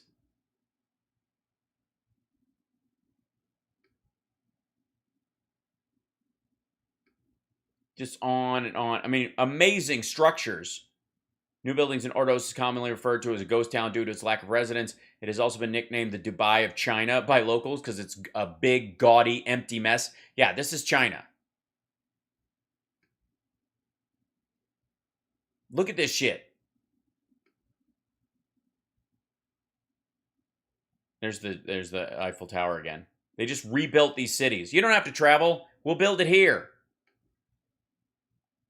Empty. Fucking empty. Empty. Empty. Empty. This is freaking crazy. And so stack that up. Understand that that's all over the place. Imagine in the United States if every major city had a Detroit attached to it with miles and miles of empty, busted out buildings. Everywhere. And everybody in the regular part of town had invested all their money in those buildings that are unlivable. Yeah, it's called tofu drag. That's right. Tofu drag. And then, so that's going on. They boosted Evergrande. They boosted Evergrande last year and 2 years ago, just they're throwing good money after bad. And now it's just gotten worse and worse to the point where it's just fucked. And then while they're doing that, they're building all this shit and fighting with the people in Hong Kong. And the United States is sick of there's been a groundswell about the Uyghurs in the United States. They're finally recognizing how awful it is. And then on top of that, COVID happens. So yeah, in November of last year, it's completely reasonable that the Chinese think the world fucking hates them and that war might be coming because they're on their fucking heels. And for the record, love Chinese culture and the Chinese people, can't stand the government. It's fucked up. I've been there a bunch. You guys know I speak Chinese. I was in China for like months at a time for the 3 years leading up to COVID. And I went there full of excitement to shoot this show, full of excitement to do a travel show there because I care about it. I like the people. I've studied martial arts my whole life. I love the, 中国文化. I love the culture. However, over the time I was there, I became increasingly disillusioned as the propaganda department was clearly arranging for us to see stuff, and it was increasingly bullshit. And it was sad. And it didn't have to be. But face is so important in Chinese culture that it's reached a toxic level in the government that they're dug in. I am very big in China. I've got a lot of fans over there, unfortunately. The Chinese, even if you believed that, the element of surprise is a bit of a thing in a war. Let's say that Trump had issued an actual legal order to fire on a Chinese boat in the South China Sea. Is Milley actually going to warn the Chinese that we're about to do that? Losing the fundamental element of surprise in a No, they're going to call you and get your people back or we're going to fire on it. We do that a lot. That's what he's talking about. If we're going to attack you, we'll give you a chance to leave. But we're serious. I will give you the we're serious phone call. Happens all the time. Conflict. Also, the How notion... same thing happened with me in Brazil. You mean because you went there and you're like, you love Brazilian culture and all that kind of stuff. And then you go down there and you're like, this is disappointing. Do I blame Winnie the Pooh? Yes, I do. No, Mr. Webcast is probably the only person who knows what that means. We would have to call the Chinese is crazy. Because again, we do have procedures to defy illegal orders in the military. CNN reported on this back in September of 2018. Based on another Bob Woodward book, actually. Because a couple of years ago... How you should run for mayor of LA? Well, Fancy, you should say that. Yes, she is Pooh, that's right. There's a Bob Woodward book talking about how James Mattis was mouthing off about Trump and all of the rest of this. But CNN reported at the time that all of the top U.S. commanders would push back against an order from Trump for a nuclear strike if it were, quote-unquote, illegal.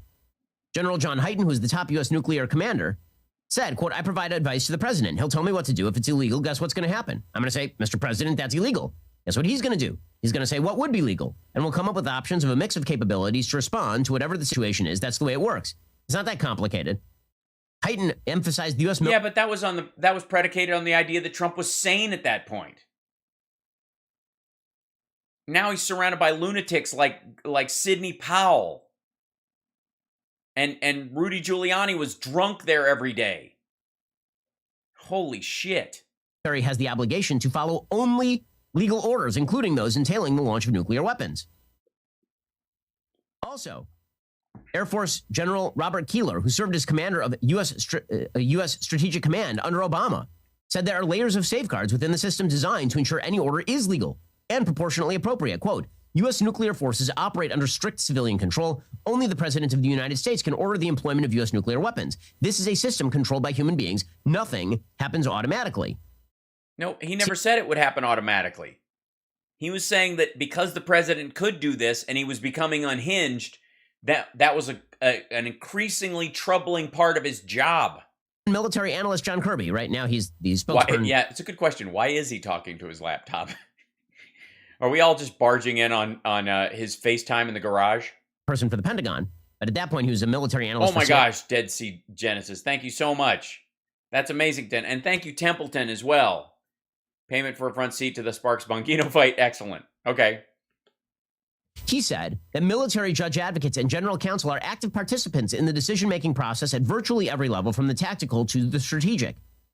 He said they help ensure political appointees and uniformed commanders fully understand and consider law of war principles, as well as the dictates of congressional legislation, before any final decision is reached regarding the use of armed force in defense of the nation, particularly... Yeah, under normal circumstances. But if some asshole friend of the president's has a gun and he's pointing it at the head of somebody like Martin Sheen at the end of Dead Zone, you run into trouble.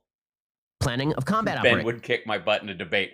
Ben's head would bump against my ass in a debate. Like, is there somebody in here debating me? So in other words, is there any circumstance under which it would have been necessary for an American general to go to the Chinese and say, we're going to give you a heads up on a... Yes. If you have a boat in the South China Seas, we're going to give you one last chance to get your boat out so your people don't die. Because we'd rather not have a giant battle between the two of you. That's where that would happen. Of course there is. And there's probably a dozen more, but that's the easy one. Military attack? How is that not borderline treason? I mean, no matter how much I hate Trump, let's say you're a Democrat. Do you want that same logic being applied to Joe Biden? Do you want the generals to Yes, if Joe Biden decides to do a unilateral attack on the Chinese with a nuclear launch, yeah, I would like the same.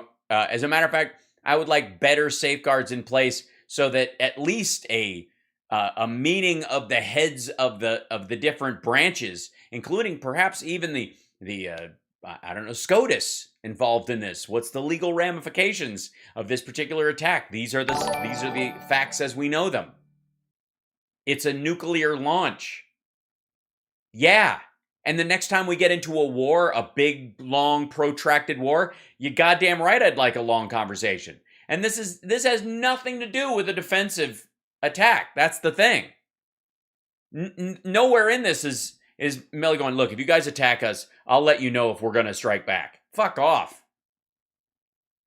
He's saying if we do some sort of out of the blue attack, we'll give you a shot to move your fuckers back. You get your ships out of the area so your people don't die. But if he's actually going to do it. Up targets of American military ire and being like, yeah, guys, we're not going to obey any of those orders. And if Biden threatens you, it's an empty threat. In the second call, placed to assuage Chinese fears about the events of January 6th, Lee wasn't as easily assuaged, even after Milley promised him, quote, we are 100% steady, everything's fine, but democracy can be sloppy. Yeah, it looked a little gnarly. And again, they're also dealing with the collapse of their government. And they're afraid that the people that would be taking over, let's say, January 6th had worked out, that Trump had actually decertified the election and managed to get back into power. He was going to, and they were on their heels because of Hong Kong, the Uyghurs, and other stuff. And Europe decided this is done. We're sick of China. We're calling China's bluff. This is the day. That's what they're afraid of. And it's a reasonable fear. Lee remained rattled. Milley, who did not relay the conversation to Trump, understood why. The chairman, 62 at the time, chosen by Trump in 2018, believed the president... Because he chooses the best people. I mean, I ultimately don't want to hear about any of this shit because the best people... We've got idiots everywhere. We got morons running everything. I only know the best people. All we got to do is... we could solve these problems so fast. I will get the best people in there. We will knock this out. We've got idiots running the whole country. But I want some generals from central casting with a lot of ribbons and shit like that. Trump picked all these people. I mean, his fucking term ended with his own supporters chanting, hang Mike Pence, after they built a gallows on the Capitol grounds. A mental decline after the election, the authors write. Yeah, that's right. He does sound a bit like Bat Boy. We've decided that he actually sounds like Porky Pig when he really gets carried away. Communicated to House Speaker Nancy Pelosi in a phone call January 8th. See what I mean?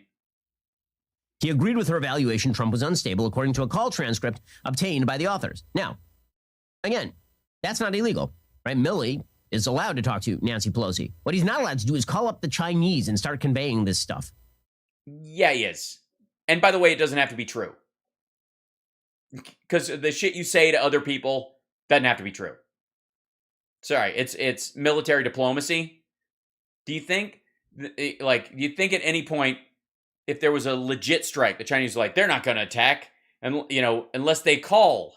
Therefore, the mission is a go. And they send people in to take Taiwan, and they're like, there's no phone call, so we know we're not getting attacked. And then the American planes show up and like, wait a minute, you said you were going to call. Like, nobody believes that. Believing that China could lash out if it felt at risk from an unpredictable and vengeful American president, Milley took action. The same day, he called the admiral overseeing U.S. Indo-Pacific Command, the military responsible for Asia and Pacific, and recommended postponing military exercises, and the admiral complied. Milley also summoned senior officers to review the procedures for launching nuclear weapons, saying the president alone could give the order, but also that he, Milley, had to be involved, which is a bit of a violation of the chain of command. Looking each in the eye, Milley asked the officers to affirm that they had understood in what he considered an oath. Milley went furthest in seeking to stave off a national security crisis, but his alarm was shared throughout the highest ranks of the administration, including CIA Director Gina Haspel, who told Milley, quote, we are on the way to a right-wing coup. A right-wing coup. Right. First of all, they were all aware of this. Everybody looked at Trump and knew he was a lunatic and were very concerned about the power that the president has in our government.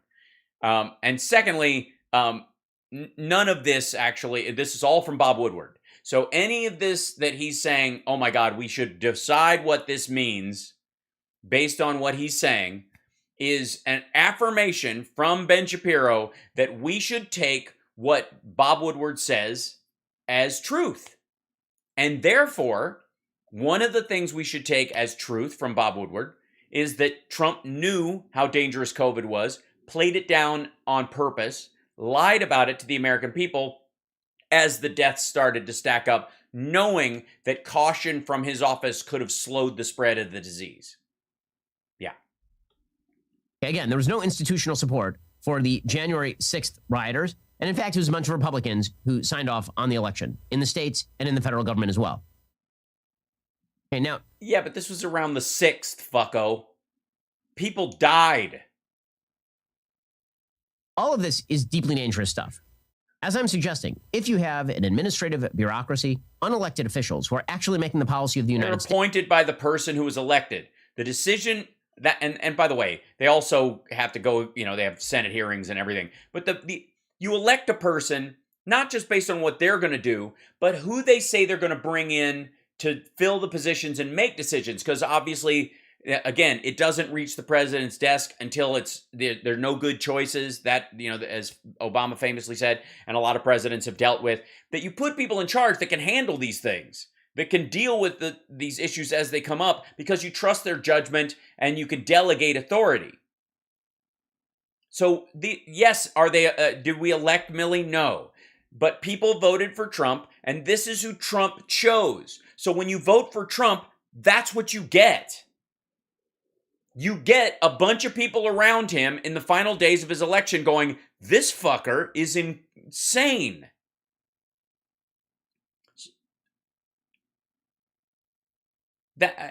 I don't know where in this, they're not even elected. They're not even elected. You picked Trump because he said, I know all the best people. I'm going to put the best people in. We have stupid people. We're going to have the best people. It's the best people. I know the best people. I know a couple people. They could solve this in minutes. And then this is who he put in. And now he's bitching about the fact that they all determined, after working with the guy for a while, that he's fucking nuts. In opposition to the elected leaders of the United States. No, not in opposition to the elected leaders. In opposition to the guy that appointed them, who was losing his fucking mind. You have on your hands a real threat to democracy, an actual coup. Nope. Sorry, you appointed him. Am I trying to make sense to these people? I'm trying to explain that Ben's talking out of his ass, I suppose. Right, the threat to democracy lies in unelected bureaucrats, not a part of the judicial branch, or at least appointed and voted on. Unelected bureaucrats making appointed by an elected official, and when you vote, you choose this person not just because of the decisions they're going to make, not just because of the actions they're going to take, but who they say they're going to appoint, or the type of people, or the ethical standard they're going to hold the people that they appoint to. That's part and parcel to voting for someone. So I don't want to hear about, when it comes to the Joint Chiefs and stuff, we're not talking about IRS agents, for fuck's sake, that are hired later on and are way down the chain. If they're in the cabinet, or they've been chosen by the president to advise him, then they're on the voter who voted for that person. In defiance of their democratically elected bosses. No. When they get appointed, they take an oath to the Constitution, which supersedes the fact that their boss hired them. So he didn't get to commit a crime because the DOJ, well, I hired you to run the DOJ. There's no such thing as a crime for me. That's the Bill Barr argument that that the president, or that Nixon would put forward. If the president does it, then it is legal. That's the whole thing. It isn't a crime. Well, it is, because even though you appoint this person, you appoint them to fill a role where they take an oath to the Constitution, which supersedes their oath to you. They don't take an oath to the guy that hires them, that's been voted in to pick people.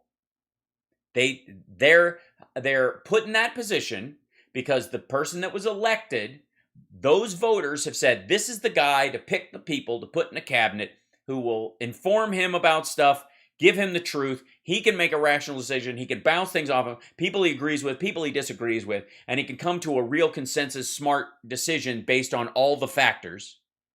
And those people, while they might have different opinions about their exercise of their oath, all take an oath that is a hard line in their behavior. That's a serious problem. And we have procedures for people saying they don't want to follow illegal orders. What we don't have are procedures for you calling up a foreign power and saying, move your ship out of the South China Sea area, the international waters, or we're going to fire on it. We've already launched. It's on its way. Move your boat, or your soldiers will die because it's on its way. We don't want to have to kill your soldiers, but it's on its way. You have 22 minutes. We do that a lot. We've done it in the Persian Gulf. It is not that uncommon. Define foreign policy on your own as an appointee of the President of the United States in defiance of statute. Statute? And Milley needs to go, and he needs to go forthwith. Maybe he needs to be forthwith. I mean, that's insane stuff. And that would hold true regardless of who the President of the United States is. Nonetheless, the hatred for Trump means, and this is where we are in our politics, hatred for Trump means that the Democratic left expects, quote-unquote, deep state actors to do this sort of stuff. Sorry, quote-unquote deep state actors? Ben, do you not have the balls to call someone deep state, or are you just borrowing QAnon phraseology because you're too weak to actually commit to it? Are they the deep state or not? They're not, but, I mean, they're appointed by the president. He picked them. The deep state would be people you don't even know who run stuff. They're the deep state. They expect people in the administrative bureaucracy to thwart Republicans. This is why the ratchet only works one way. And again, it's not only true. No, it doesn't. Where in the world is the legal precedent where Dems magically get their way when they're in office? That they get to do all kinds of illegal shit, but we don't. It never even gets a legal challenge because the deep state protects them. It's like, this is such a fucking fantasy. To the military infrastructure, it's true when it comes to OSHA, it's true when it comes to the EPA, it's true when it comes to the IRS. The ratchet only works one way because when yeah, but let's be honest. Republican companies are the ones that are always fighting to make sure people, they don't have to pass rules to keep people from being crushed by a robotic forklift. I mean, you lose a worker, you lose a worker. I mean, honestly, you can't make an omelet without breaking some eggs. Republican is in office, an entire executive branch exists to thwart him. And when a Democrat is in office, an entire executive branch exists to placate, assuage, and forward all of his policy proposals. Here's Democratic Representative John Garamendi from California defending Milley's reported actions. I'm talking about what General Milley did. You think that that's legitimate, that he would call a secret meeting and say, don't listen to the commander-in-chief, basically? I believe that Milley would do that. Now, did he do it? Well, that remains to be seen. But what I know of that general and his role as chief of staff is that he would call a meeting, given the concerns of an unhinged president, at that period of time. And I don't know if he actually did it, but it sounds like something he would do. And the president was unhinged. And okay, so is that supposed to be a gotcha? Is that supposed to be an aha? See? Proof. Positive. Deep state. We have a senator who's like, yeah, I think he would do it. It sounds like something he'd do. Maybe he did it. Maybe he didn't. I don't know. Maybe. Apparently this is all okay. MSNBC's Barry McCaffrey, who of course is a general himself, he said, well, it's fine. He was just trying to stop World War III. I think what General Milley was doing, and by the way, routinely, the chairman, the service chiefs, the joint combatant commanders routinely are in contact with their counterparts globally, part of the deterrence of unwanted combat. I think he felt it important to not end up with a World War I start of a war through miscalculation on the part of the Chinese. So again, I think we ought to be fortunate. We got this Princeton grad, tremendous combat officer, extremely intelligent, law-based, trying to safeguard the transition to a... Yeah, I wish this was more of a thing, but the reality is that this is what happens when politicized citizenry get whiff of a normal interaction that happens all the time behind the scenes, that's constantly going on, that has averted conflict after conflict, that is ratcheted down war, that has stopped us from getting into conflicts that we didn't need to be in. This happens a lot. And there are constant warnings like, move your stuff. If we're going to attack, he wants to attack here, you better move your shit or it's going to get hit because we're. And by the way, Trump called the Russians personally and let them know that we were hitting the base in Syria and where it was going to be hit. Elected President Biden administration. Now, we do have diplomats, right? We have diplomats who are available. Uh-huh. Why didn't he walk across the office, Milley, to folks in the State Department and say to the Secretary of State, Mike Pompeo, there might be a miscalculation here? Because those people talk to the State Department in other countries, effectively. The diplomatic corps, the military guys talk directly with their military equals in these countries. That's why. He just explained that. Call up the Chinese and assure them that there is no imminent military action. Right, the idea here is that Milley was working. He was the man on the inside. Okay, CNN's Lieutenant General Mark Hertling also defended Milley. And I'm not sure how you defend the general who is calling up the enemy and trying to inform them about how he is going to essentially create the military policy on his own in defiance of the civilian leadership. Well, it's not in defiance of the civilian leadership. It's one man going rogue and becoming a lunatic and perhaps launching an attack. Whereas the rest of the civilian leadership, including the Congress, which should be participating in any declaration of war with a new country when it's not a defensive act, which is what he was directly talking about. Because he wasn't going to call. He didn't say, look, if you guys hit us, we'll call you back. I mean, I've said this already. We'll cover it. I think General Milley took some very prudent measures. General Milley isn't going to call the head of the People's Liberation Army in China and say, hey, don't worry about it, everything's going on. He's getting signals that other countries are concerned, as well they should have been during this period of time. They were all watching what was going on in the insurrection on the 5th of January. Mm-hmm. So I think General Milley didn't limit. Is China our enemy? That's a tough question right now. Economically, they are definitely a distinct opponent. They act like an opponent. They are not above theft and attacking. So yeah, a legit concern. As far as military action as an enemy, that's where I would define the word enemy often is, when you're talking about potential for military strikes, military war. China has bigger fish to fry, and they don't have an ideology where they want to extend communism into the United States through military action, say the way the Russians did during the Cold War. It doesn't exist. The people aren't behind it. The internal mechanics of the country don't support it the way it technically did during the Cold War with the Russians. I would argue that Russia doesn't have that either, and right now it's just a resource issue. President's power. I think if he did, that would be certainly a civil military action of the highest measure and should be condemned. But what he did was ensure the guardrails were in place. So I give him high marks for this based on what's described in the book.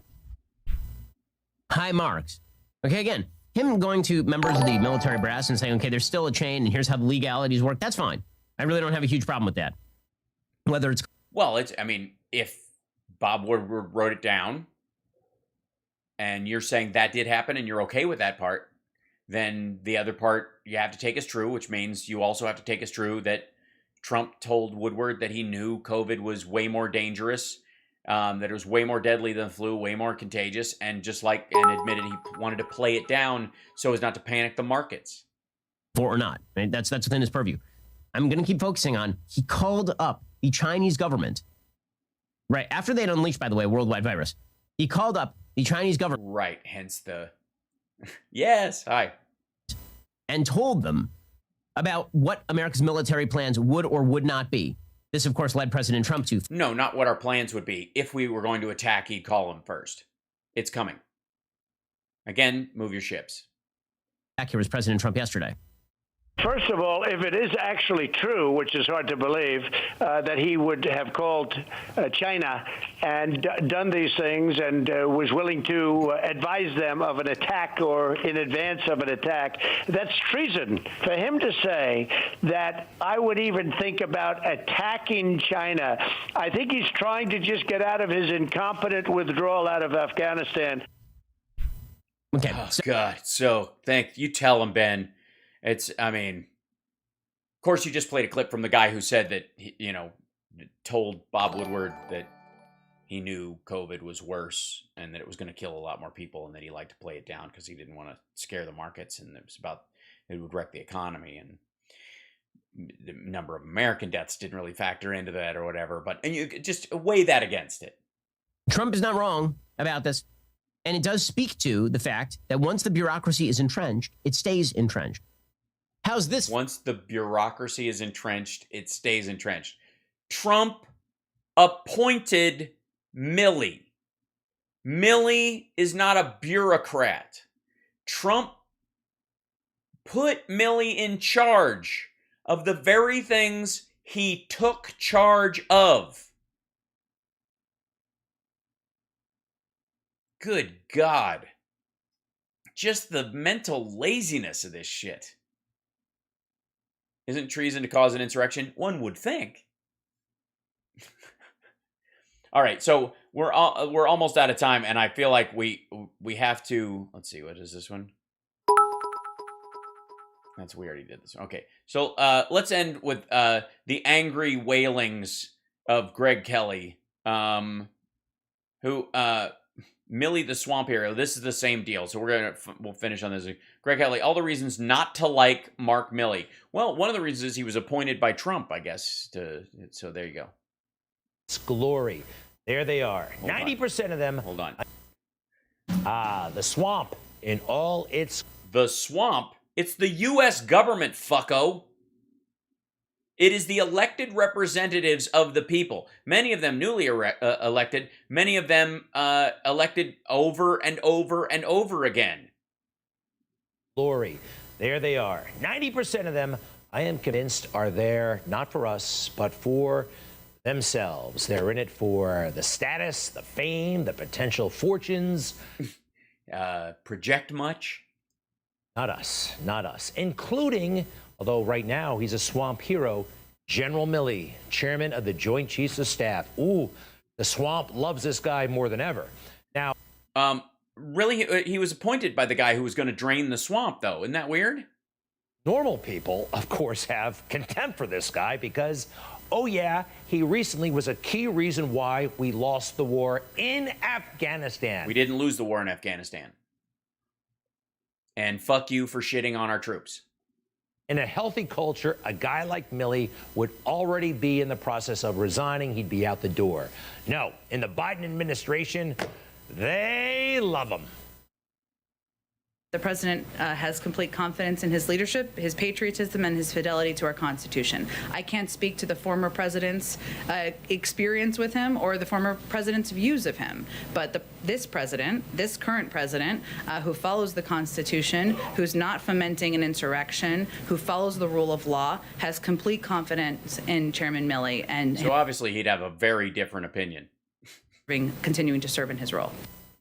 Okay, well, they like him because they owe him, perhaps. It looks like General Milley was playing footsie with the Biden team while he was chairman of the Joint Chiefs under President Trump. That seems very, very clear. Does it? What kind of footsie? I mean, socks off, or is it a serious game of footsie? There are a lot of reasons to not like General Milley. There are a lot of reasons General Milley should have been fired a long time ago. Probably because Trump appointed him as a Trump appointee. I mean, automatically suspect. I can see how you would think that because obviously Trump is a terrible judge of human beings. I mean, he likes you, so clearly he doesn't know shit from Shinola when it comes to, the human soul. So there's a lot of issues, obviously, with anybody that Trump has hired in the past because, he kept telling us he knows all the best people. It's the best people. It's always the best people. And then all of them turn out to be like closet Democrats who just got him coffee and fucked the whole pooch, and he had a way better plan, but he listened to these assholes. By President Trump himself, and I know he regrets not doing. Oh, he does? Sorry, what? Fired a long time ago, even by President Trump himself, and I know he regrets not doing that. Right now, Does he? Why? Because he didn't let him attack China in the middle of the night? Bub is about the new book, Peril, by Bob Woodward and Robert Acosta. No, Robert Costa. There's no A on it. This is the whole Fuhrer. It's just a book publicity campaign. It's a lot of nonsense. Okay, so you don't believe. Why are you picking on Milley then? If it's a lot of nonsense and it's just a media campaign, then. Just remember this. Bob Woodward is a liar. All right, well, then why are you bothering Milley? Why aren't you coming to Milley's defense? Why don't you come out and go, Milley doesn't deserve this. Milley would never do anything like this. Bob Woodward is a liar. Anything he said about him is a lie. He's a lying son of a liar. For a long, long time. That's why we're never going to really be able to substantiate what's in this book. Yeah, so, but that's not going to stop you from shitting on Milley based on it as you go, right? That's not, even though you can't substantiate it, even though you think Bob Woodward's a liar, this is the trap they find themselves in. This is where the Republicans always find themselves. They always shit on the New York Times until they find an article in the New York Times that supports their conclusion. They're like, even the New York Times says it. And like, okay, now it's a valid messenger? Okay. He did it in All the President's Men. That whole thing about Deep Throat and signaling Deep Throat with the flag and getting a signal on the Metro page and the New York Times. It was just all nonsense, all made up. No, that's in the script, fucko. Meetings with Hal Holbrook in the movie, Deep Throat himself. Again, fiction. I know it's fiction. I've been there. This guy made it up. He's been to the parking lot at the Watergate. Idea that decades later, journalism students would still be reading the book. It was a cheap trick to make money on a book. They had no idea it would have such legs. Oh. Well, I mean, obviously, All the President's Men has legs because it tells the story of them exposing corruption that brought down President Nixon. That would be one of the reasons why it has legs. The way Woodward also lied about Bill Casey, the CIA director under Ronald Reagan. In his book Veil, he writes another tall tale that Bill Casey told him Iran-Contra was Reagan's operation from his deathbed. Everybody who knows anything about that case knows that Bob Woodward, once again, made it up. So why are you shitting on Milley? Why the fuck are you going after General Milley? Why wouldn't you just say, none of this is true, Milley would never do anything like this. This is ridiculous. He's a Trump appointee. He may not be the most perfect person, but Bob Woodward, rah, rah, rah. Bob Woodward does have a way in Washington, and he can be quite seductive, apparently. Look, he got into the Trump White House and actually sat down for many interviews with Donald Trump. He recorded many of those interviews. Many hours of interviews. And there's a big fear that they're going to come out? Were recorded. Bob Woodward only lets out a couple of snippets here and there. And, well, the context is totally gone. We have to trust him, and you shouldn't. Listen to this. It's also more deadly than your strenuous flus. You know, people don't realize we lose 25,000, 30,000 people a year here. Who would ever think that, right? I know. It's pretty amazing. And then I say, well, is that the same thing? This is more deadly. This is 5 per, this is 5% versus 1% and less than 1%. So this is deadly stuff. Oh, and therefore Donald Trump knew all this, how lethal the coronavirus was and wasn't telling the public. Look, he doesn't tell you what he said right after that, what he said before that, and all those other hours of conversation. Yeah, I mean, obviously he followed this up with, but, I'm going to come out and tell everybody the truth. You know what happened before and after this part of the conversation? He hid this from the public, and he hid this from the public. That's what happened. Jesus. Take things out of context, and he also... Out of context. The context was hundreds of thousands of Americans died from COVID. Makes things up. There are conversations, quotation marks, when there was no tape recording. He writes stuff that is unknowable.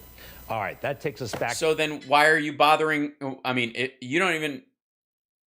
There's no reason for you to shit on Milley then. None. Our woke general of the moment.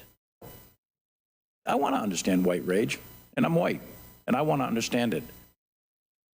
All right, so look, I don't know the details of that phone call with the Chinese general. Well, then stop acting like you do and leave him the fuck alone. It is possibly customary for generals in this country to call generals in another country. It probably happened. It is. Time. But here's why Milley should have been jettisoned a long time ago. Because Trump appointed him? Remember when Donald Trump went to St. John's Chapel to hold yeah. Why don't you play the audio on this one? Is that your Bible? It's a Bible. A Bible. You know how offensive that was to the swamp? I mean, how dare he? After those rioters tried to burn it down, he would go to a church and hold. He went outside a church. He didn't go to the church. He didn't go to a service there after they'd opened it back up. He didn't walk through it with one of the clergy that was there. He didn't inspect the damage. He went out and stood in front of it holding a Bible up like he'd found it on the floor. The Bible. That offended the swamp to no end. Well, yeah, because he obviously doesn't read it, and he was holding it upside down. What's in front of that church now? A Black Lives Matter banner. It's going to be there forever.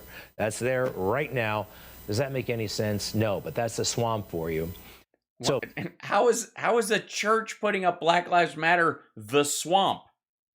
Do justice, love kindness, walk humbly with your God. That's the offensive part. I can't walk humbly with your God. Excuse me. You don't walk humbly with your God.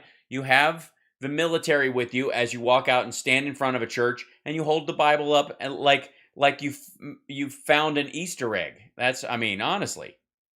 Back to Milley. You know about this by now.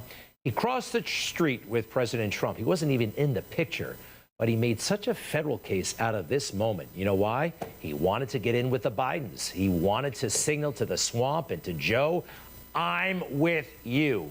Which is why Trump appointed him. Trump appointed all of his generals, and he chose this guy. Why else would he apologize? Many of you saw the result of the photograph of me at Lafayette Square last week. That sparked a national debate about the role of the military in civil society. Right. I should not have been there. Right. Yeah, don't be there. Agreed. It's tin pot dictator bullshit. Since in that moment and in that environment created a perception of the military involved in domestic politics. Such a strange guy. He owed no one an apology. And by the way, as I showed you last night, he made so many political observations in that same speech, at the same time apologizing for the appearance of... Hey, Trump hires the best people, man. I don't know why you're shitting on Trump's choice of human beings for jobs. I mean, nobody, like, he knows about ISIS more than the generals, and he knows the best people. So... military involved in political affairs. All right. So the book of the moment... it's interesting to a lot of normal people, again, because of Afghanistan. And yes, some of the allegations, revelations in this book.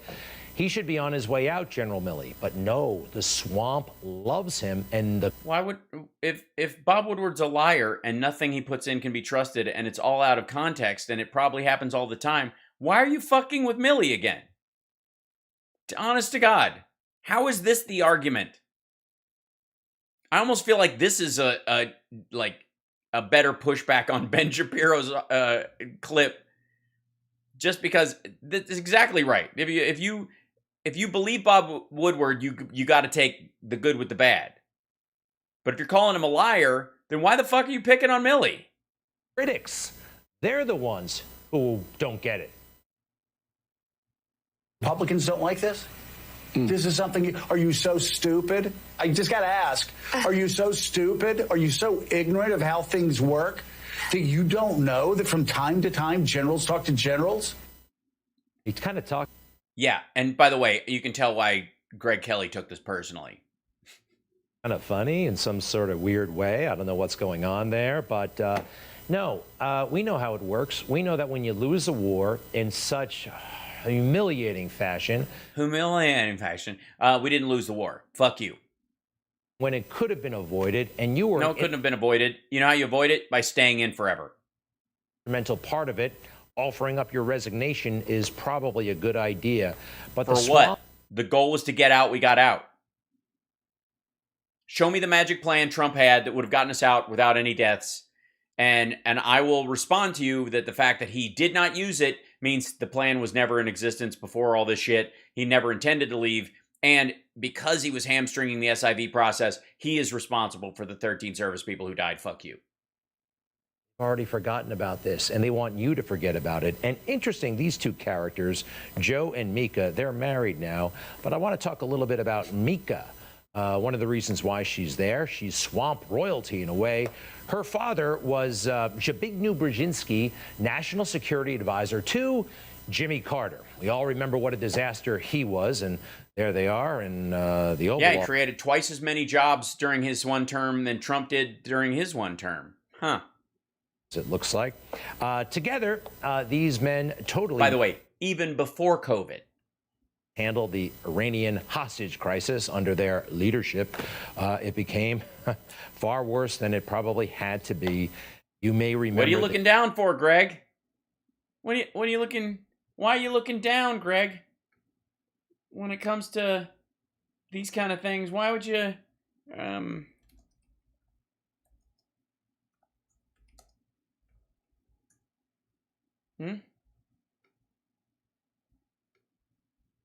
My fellow Americans, I have spoken to you from this historic office on many occasions and about many things. The power of the presidency is often thought to reside within this Oval Office. Yet it doesn't rest here. It rests in you, the American people, and in your trust. Your trust is what gives a president his powers of leadership and his personal strength. And it's what I want to talk to you about this evening. For the past 3 months, I've been silent on the revelations about Iran. You must have been thinking, well, why doesn't he tell us what's happening? Why doesn't he just speak to us as he has in the past when we face troubles or tragedies? How come? Others of you, I guess, were thinking, what's he doing hiding out in the White House? Yeah. Well, the reason I haven't spoken to you before now is this. You deserve the truth. And as frustrating as the waiting has been, I felt it was improper to come to you with sketchy reports or possibly even erroneous statements, which would then have to be corrected. After people found out I was lying. Even more doubt and confusion. There's been enough of that. Yeah.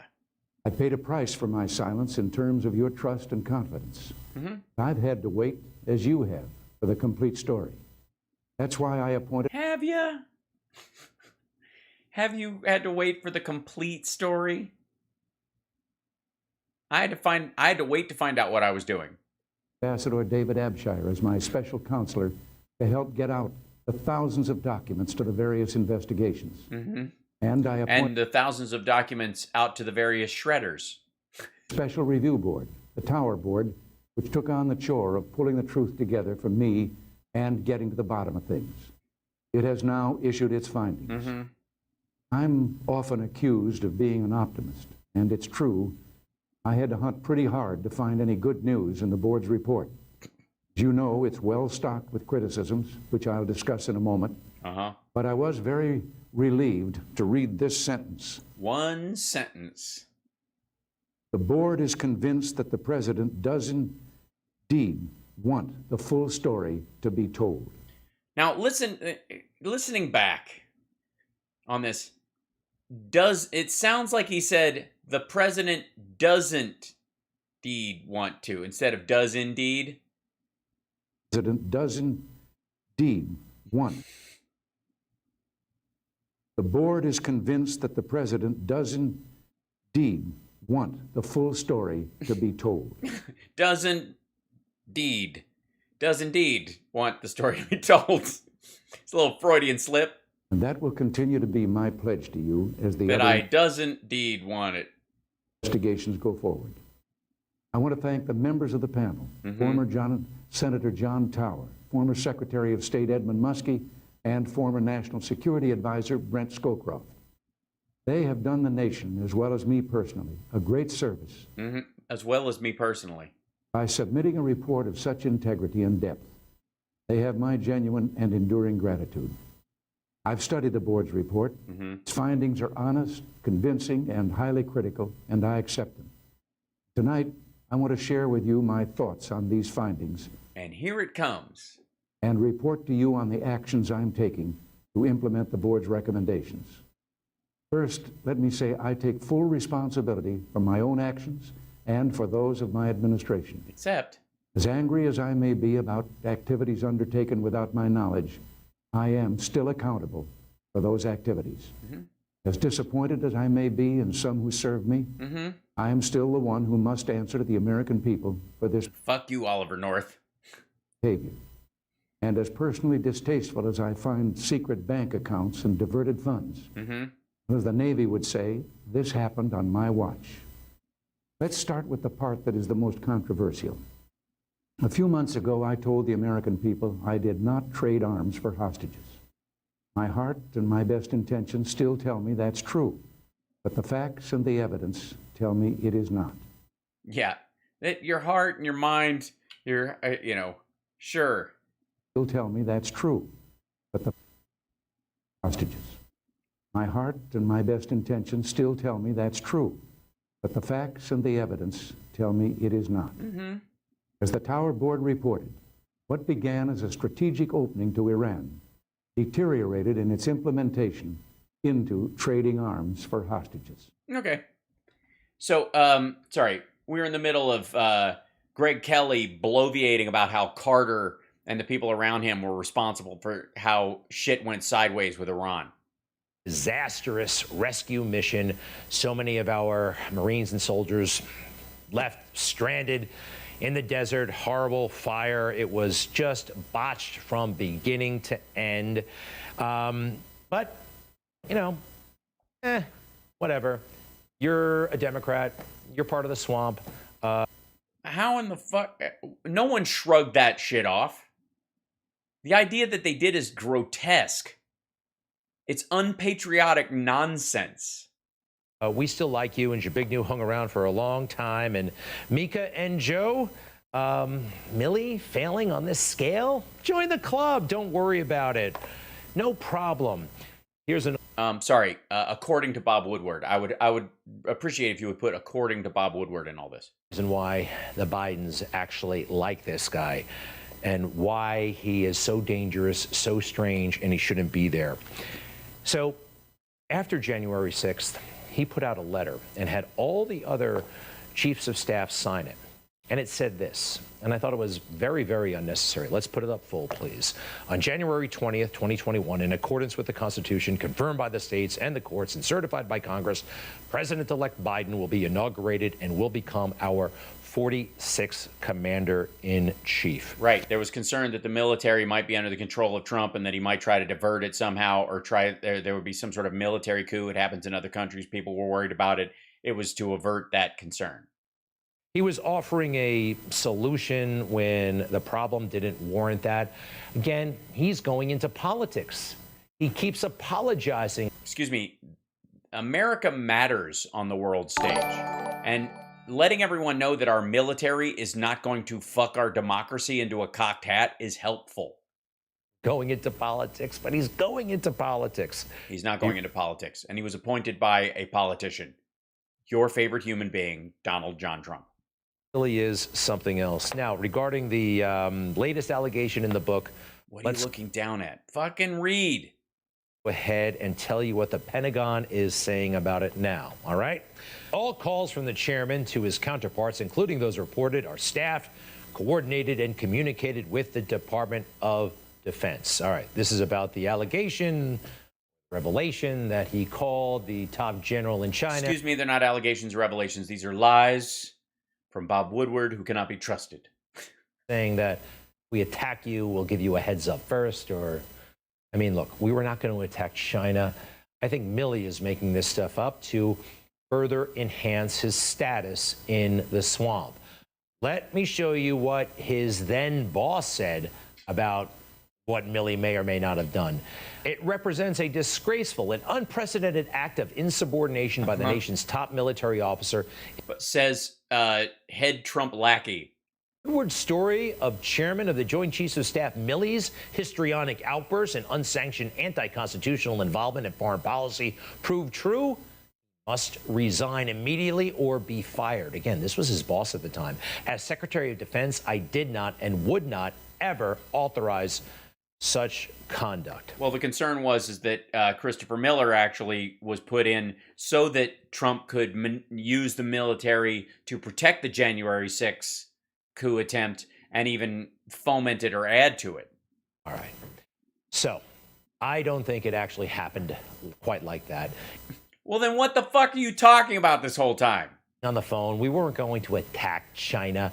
I think Milley is showing off to people like Bob Woodward to enhance his status in the swamp, and also. So he's just lying about it, and he was just shit talking over beers. It never actually occurred during the day. So why the fuck should it matter?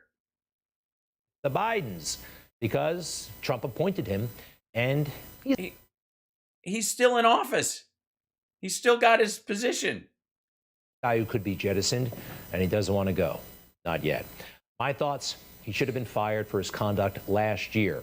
That walk across the street with the President of the United States was embarrassing, and no military guy should do that even to start with. They should be aware of it ahead of time. Strategically speaking, if you're a military general like that, you should recognize that the commander-in-chief is just doing a photo op, and you don't need to be there with him. You can have guards go. Don't go. Apologizing for it, that was disgraceful. That was conduct. Yeah, that's the important thing. The important thing is that he was, he walked back his walking with the president, not this, not trading arms for hostages with the Iranians and subverting the previous administration. The real crime is not wanting to walk with Donald Trump. Jesus Christ. Ugh, it's the end of that. All right, I'm so over time, but I don't care. I'm going to do a piece of this because I want to see it.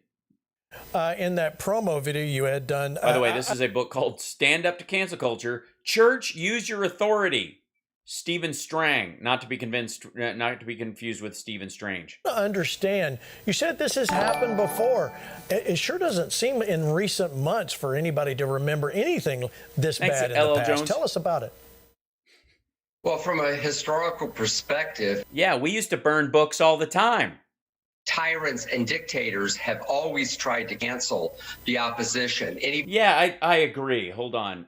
Let's see.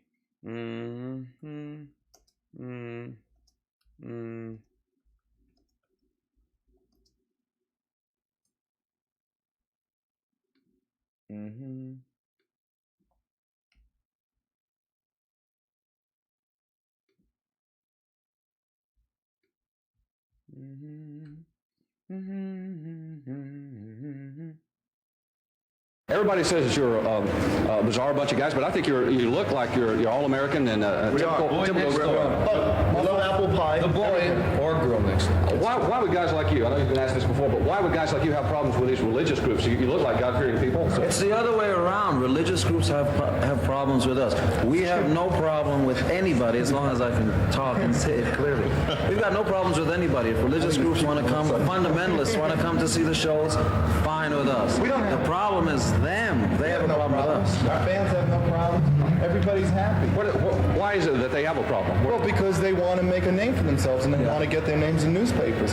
We spoke to one of those guys yesterday, and when we really asked him who he represented, he was a self-ordained minister in his own church. Well, why don't we all start churches and go stand on soapboxes and preach? And make money tax-free. That's right. That's Uh-huh. Be sure to send your dollars to P.O. Box. I'm gonna fight Kiss and send them to hell. Bats Box 4 and send it to my name, Preacher Bob, B.O.B. You've heard that before. So let's see there you go. Hold on. There were picket lines in Nashville, a record-breaking protest in Little Rock, a standing room-only city council meeting in Corpus Christi. Was that about cancel culture again? Minneapolis, Dubuque, Chattanooga, and Bismarck, North Dakota. The protesters are mainly religious groups who have been trying unsuccessfully to get KISS concerts stopped because, they say, KISS promotes the worship of Satan. This is one of the ways that the enemy is coming in to try to engulf the minds of these teenagers and win them over. We make heroes out of these guys. That's a good sample, guys. That was just a great moment. Just grab that and throw that in the middle.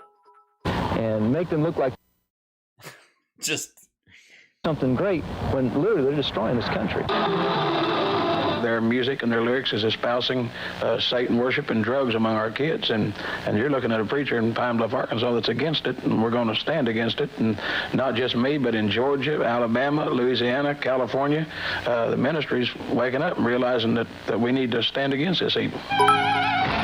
I don't think we'd like those people to like us. They're strange. I mean, they really are weird, you know, but we don't get involved in that. We're a rock and roll band, and we're certainly not going to make a career of explaining what we do to anybody. What they do, according to many Christian leaders, is use their evil-looking makeup along with lyrics such as "I was raised by the demons" and "I'm king of the nighttime world" to influence their fans to idolize the underworld. I think they're trying to fill their auditoriums and fill their pocketbooks, what I think. And I think they're putting our kids on the block to do it. People putting our kids on the block to do it. And by the way, I would just like to remind everyone that this is the original cancel culture. Everybody's saying that, like, the left better watch out because the cancel culture is going to come back to them one day. You guys are gonna have to deal with the cancel culture. They're gonna start canceling people on the right, and then it's gonna come back. The canceling of people on the right is largely blowback related to this shit back in the day. Who really believe in what these guys have to say. That's the scary part. And if we come and actually start playing the game, we're going to lend more importance to these guys than they actually deserve. They are really small-time bozos who are warped, who are going to try to do the same thing that's been done to Elvis, which is burn his records, and to the Beatles. We figure we're in very, very good company. KISS knows they can use the controversy. Their concerts have only been selling at 50 to 75% capacity, and their latest album, Creatures of the Night, is the poorest-selling album of their career. Poor sales and a disappointing turnout may well be the reason KISS called off the tour midway through and retreated to a studio to cut. It also might have been because Vinny's a lunatic. New album. Meanwhile, the controversy is also meaty material for a Christian ministry whose mainline membership is dwindling. Both sides claim that they'd like to meet and smooth things out. No, they don't. KISS you just played a quote where KISS was like, we don't want to lend credence. These people are nuts. The members of KISS, I'd like to do that. I mean, I would, of course... He almost said, I'm a fan. He almost said it. That the only hope they have in their life is Jesus Christ, and that they have to be... They're Jews. Sorry. Gene and Paul are both Jews. I mean, I want to throw that out there, dude, but you do know that, right? Again, I'll go listen to their sermons. They seem a little afraid to come see us. Have you invited them? Why? You invite them? Sure, come to the show. Have a good time. The kids, for the most part, are ignoring all the commotion and have been going to the KISS concerts for the same reason they go to any concert, to hear very loud rock and roll. They're not out here for any Satan worship. It's just rock and roll. That's all it is. That's right, man. He works in the devil, so I don't know what they do. Dixie Watley for Entertainment Tonight. Remember when Entertainment Tonight was like a little podunk, like UHF show? So this was like, I mean, there's a bunch of this shit. Outside Market Square Arena tonight had no plans of going to the KISS concert. They were there to try to intercept teenagers on their way in, to pass on religious tracts and... Yikes. Warning. It's obvious in this particular band's KISS, K-I-S-S, Kings and Satan's Servants.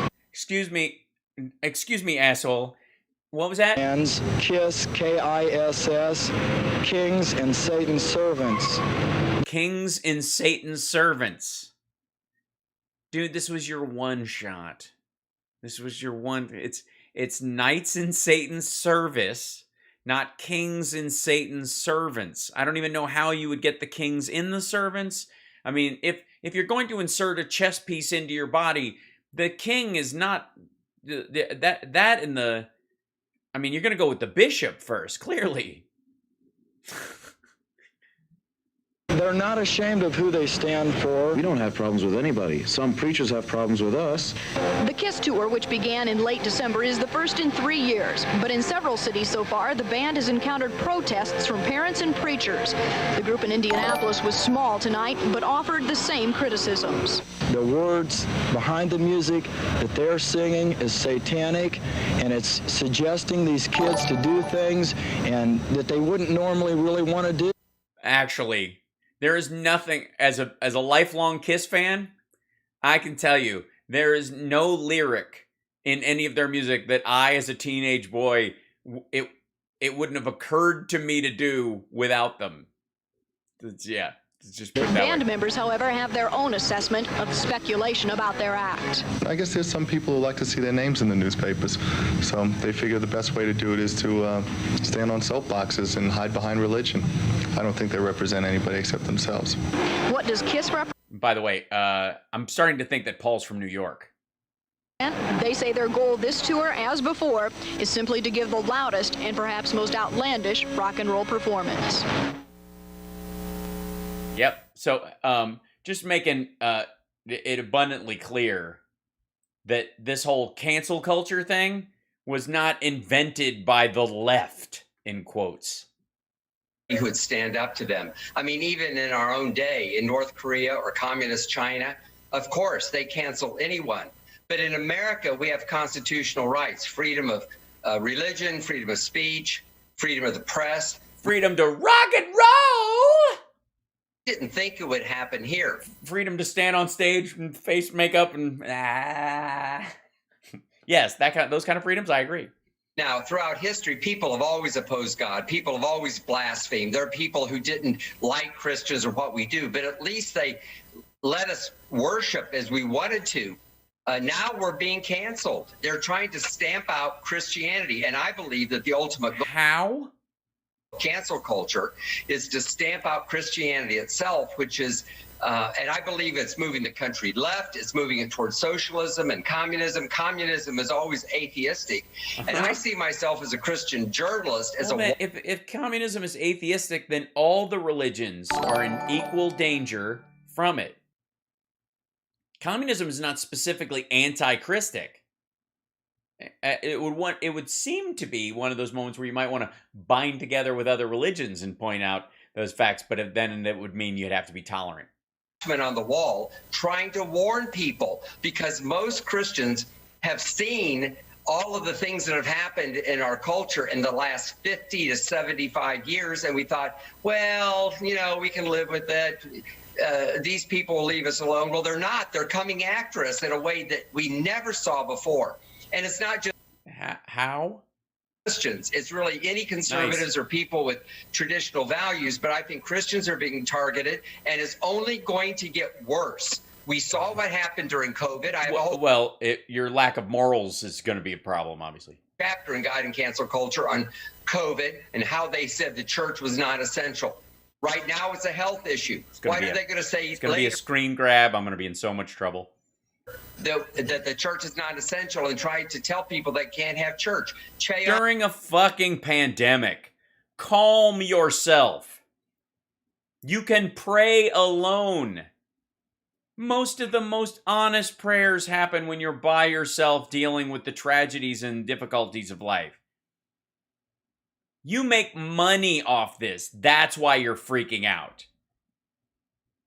You can't pass a plate to everybody in the room and guilt them into giving you money if they're not in the fucking room. And you didn't find a way to figure that, like during Zoom calls and shit, to cover that for you, or make sure that people, especially the older folks, knew how to use Venmo or things like that. Ding, ding. To make up for it. And there's nothing wrong with a church using donations to keep themselves afloat. But that's why you're bitching. In Pasadena, they were levying fines of $1,000 per incident per person. It would have been in the millions of dollars. Thankfully, the Supreme how much is a human life worth to you? Court struck it down. But this is just an example of how churches are canceled. And then, of course, it comes down to the individual basis. A lot of people have had things taken off of Facebook. I have, for example. It's been fairly minor compared to... Yeah, just the occasional N-word, just, your dick pics, your run-of-the-mill preacher stuff. Lindell or a lot of those people, but it's here and it's real, and we need to stand strong.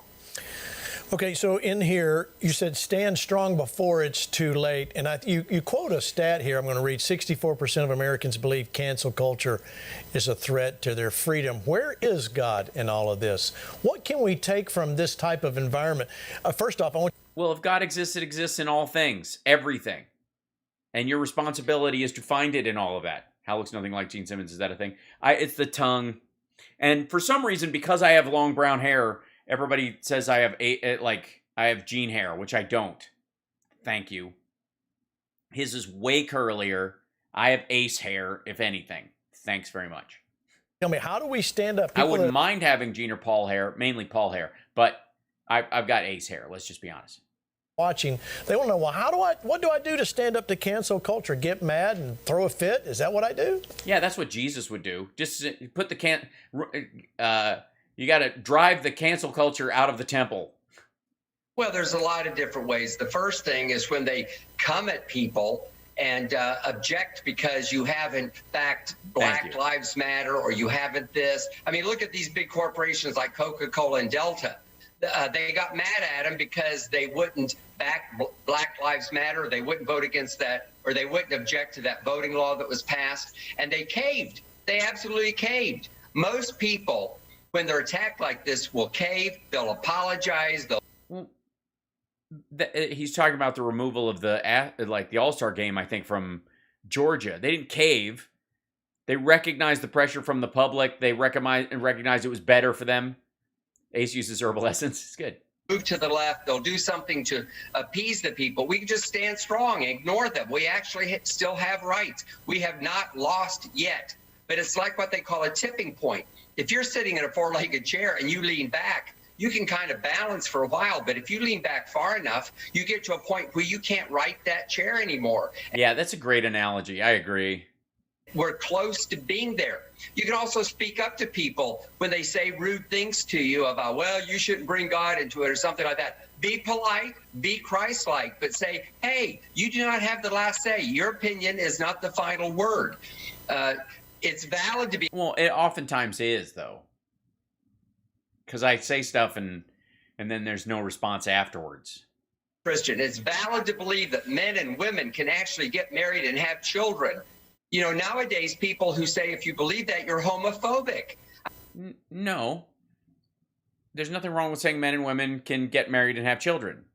It's when you go, gay people shouldn't be allowed to get married and have children. That's the homophobic part. Dum-dum. You're leaving the only part off of your statement. Who would have thought 10 or 20 years ago that we'd get to this point? And it's going to get worse unless we stand strong. A lot of pastors, a lot of churches, a lot of Christians are just timid. In fact, someone told something about the meek inheriting the earth or something may have fucked with them. This week that cancel culture cannot exist unless there's a coward culture, and I think that that's right. I agree. As a Kiss fan, fuck you. It's a good point. Lance, Bon Jovi, November Rain. That's Guns N' Roses is November Rain. In here, we talk about cancel culture, and you hear what... it's Lanny Walnuts and Mario sitting in the street in San Francisco. Steve is saying, I think all of us, to some point, have experienced this in the last year or so, being canceled to some point. Yeah, and I think it's great to be a little bit more abstract about what's really happening. Yeah, don't be specific. That would be then people could cut it down. Here, I remember I was in Jerusalem. I had to fill in for Chuck Pierce at a who hasn't? Fucking Chuck. If he ever shows up for one sermon in a row. Conference during the Rosh Hashanah, I think it was. Something like that. And the first mistake I made was I said I'd fill in for him before I flew home. Yeah, that's a mistake. Definitely. Never even try. It's just, those are big shoes to fill. The second one was I had to fill in for him on the Hebrew meaning of the Hebrew Rosh Hashanah year. It was 5777. Now, yeah, but Lanny this is Lanny Walnuts, everybody. Lanny, you've never let not knowing what the fuck you're talking about stop you in the past. Never studied that. To me, it's, you know, I wasn't sure about the theology of it. A lot of Christians do, a lot of my friends do. But I started looking at the meaning of the Hebrew years and what their symbolism is. That was the year Donald Trump emerged. And I predicted, I said that 777 is the word Zayin, it's a sword.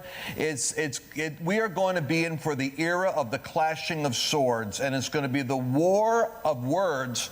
And it will be between principalities and the kingdom of God, and utterance is going to be the main event. The Antichrist is a little horn. Is a what? A big mouth, and the final. Oh, so Trump, a little horn with a big mouth. That pretty much describes him. Little orange horn, like a bugle, basically. Remember bugles? They're salty and they're good. God in Joel is the voice of the Lord goes before the army. We're not just having a discussion about cancel culture. We're having a discussion about spirit realm talking through human beings. Yeah, this isn't about cancel culture. This is about speaking in tongues. Come on, Lanny Walnut, start going on. To be like filled a with baby the Holy Ozzy. And have tongues of fire. That's the only way you're going to deal with it. Mario, you know, I like what Lance Tongues of fire. Tongues of fire. Where have I seen? He's calling on people to have tongues of fire. There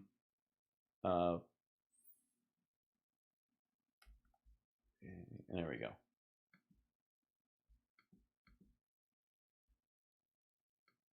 Let's see. Whoops.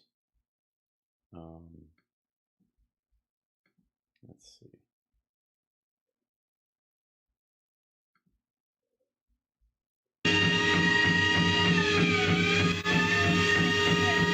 Breathing fire.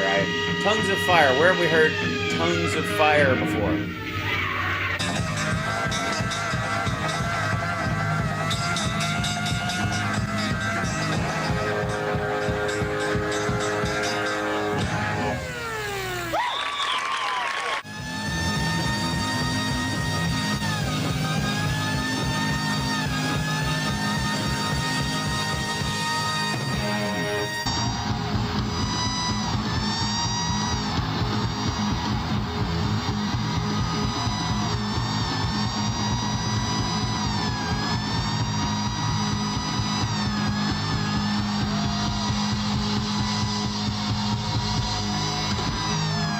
Just saying, he goes the extra mile. But tongues of fire. Anyways, you were saying, Lanny Walnuts? Thanks, Valiant. You know, in fact, before Mario, go to you, I want to bring up this. You know, we talked about this the other night. This is a piece of paper. The National Archives, talk about being canceled. Who would have thought that the National Archives slaps harmful content warning on the Constitution? There on the National Archives website, you say, well, what do they want to know? Well, look, here it is. What is harmful and difficult? It may reflect sexist, racist, albiest, xenophobic. Albiest? Yeah, anybody, albiest. All right, I'm not going to take any shit about saying Lanny Walnuts anymore if they can't say ableist. Reflect racist, sexist, ableist, misogynistic, misogynoir, xenophobic opinions and attitudes, be discriminatory towards, exclude diverse views on sexuality, gender, religion, and more. Yeah, it's from the past. Attitudes discriminatory towards or please don't read on. Is it discriminatory against illiterates? Is that it? Diverse views include graphic content of historical events as violent death. I'm just jumping around here. Medical procedures. It doesn't include all of it, asshole. The Constitution describes natives and non-whites as 3/5 of a person. That's what they're talking about. Disasters demonstrate bias and exclusion. You know, this is the whole thing, Mario, of what our nation was founded upon. And here we are, we're coming up to Friday, which is Constitution Day right here. And yet, right there at the National Archives, they're trying to cancel it. That's right. And here you are sitting in the middle of the street in San Francisco with a strange blue penis pointed at your face, Mario, with absolutely no irony. Tell us what albiest is. Well, what's happened at the National Archives, in the teachers' unions, in the schools, is everything has been infiltrated. Uh-oh. They're everywhere.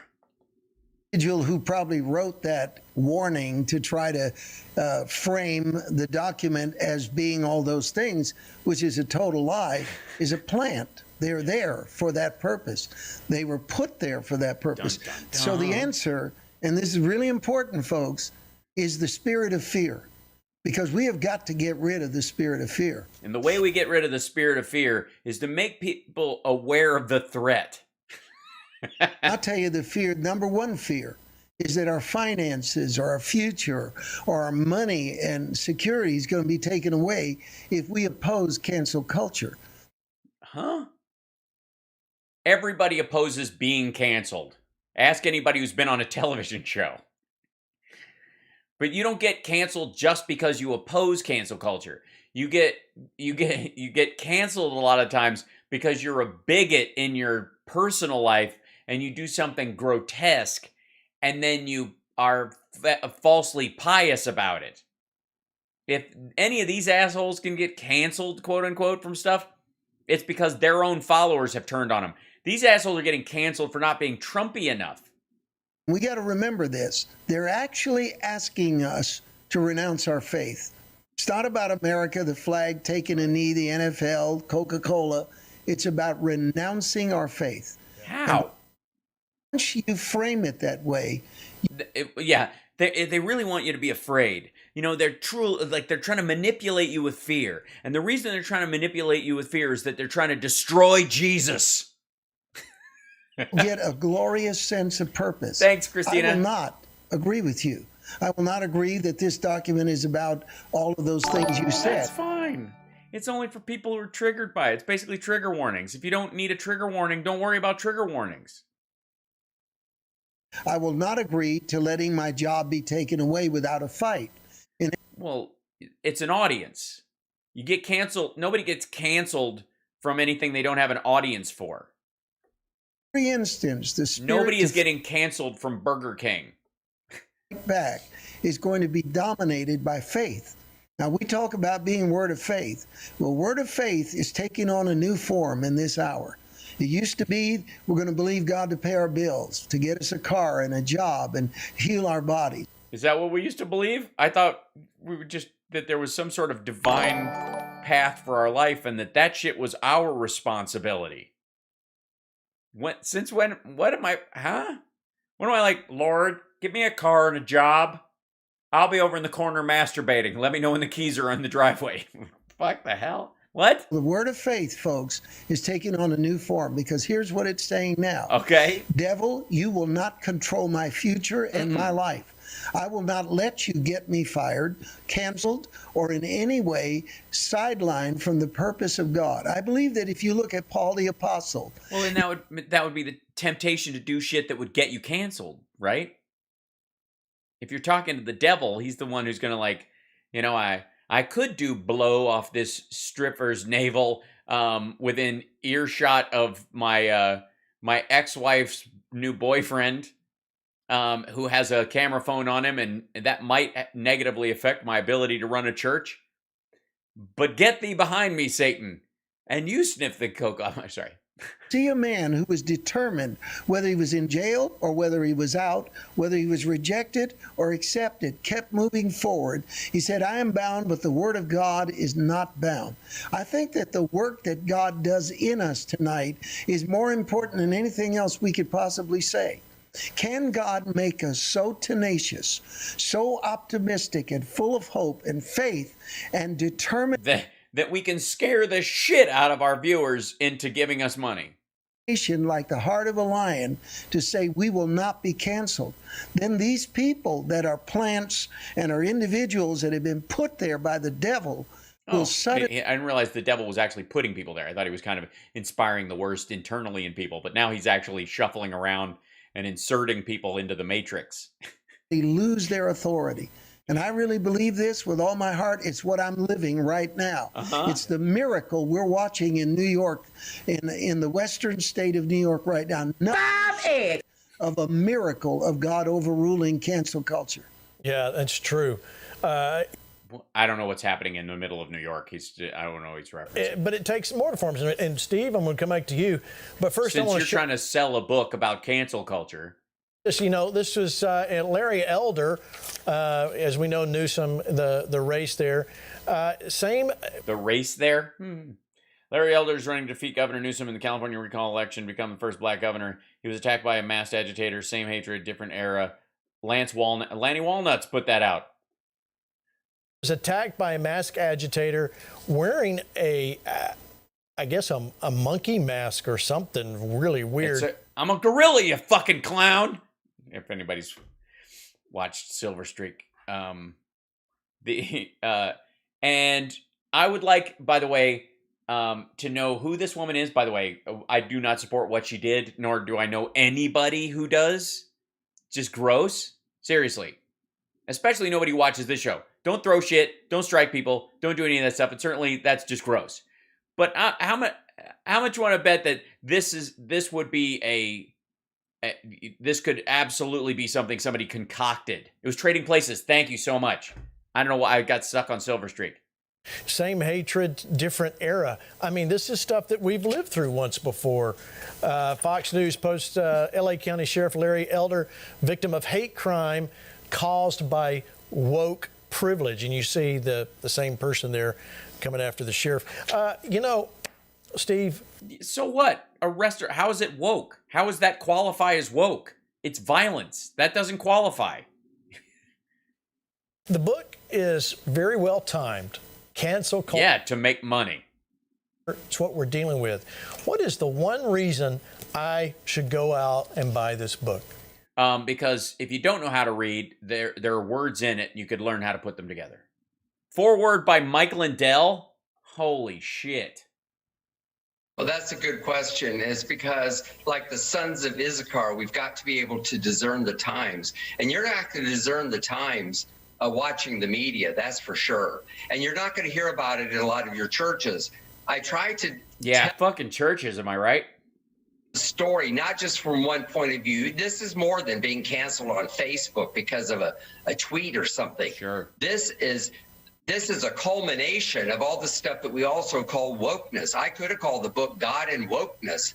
It was I mean, that's so, wokeness is so like 3 weeks ago, bro. My way to bring everything together because they're trying to cancel us. And God has plans and purposes for America, even in all this. And he has given us the power of the Holy Spirit. The church. Well, then why does he need a book like this to make you think about it? I mean, why can't he just, obviously people could be optimistic and inspired to just go out and do good in the world and it wouldn't even come up. Needs to stand strong and not be intimidated, not back down. And I'm trying to help people to understand that. You're doing a great job. So I interview a lot of experts, Mario being one of them. He gave me... Oh, but you said experts. Picture about hurricanes of revival, and I talk about how all this stuff is actually is separating the wheat from the chaff, to use the term in the Bible. Yeah, getting the lazy, shitty Christians out of the way. Yeah, it's Dr. Strang. People cannot be lukewarm Christians anymore. There are good things coming from this, and whether or not we're heading toward one world government, which we are, and the no, we're not. Time, which we are. No, we're not. The end times are not going to happen while these assholes are on the planet. I'm sorry to tell you. Like, no man shall know the hour nor the day. Only God shall know. Even the Son doesn't know. It's Mark 20. What was that? Mark 25. But this asshole wants to tell you he knows when the end times are coming during his lifetime. If he says so, that's a no. God has something for America still to accomplish, and we can't be passive. We can't back down. And my book will inspire people. Yeah, we don't want to inherit the earth. To understand what Matthew. Going on, hear what other Christian leaders are saying, because it's not just my opinion. It's very well documented. I'm a Christian journalist. And then there's hope. There's hope.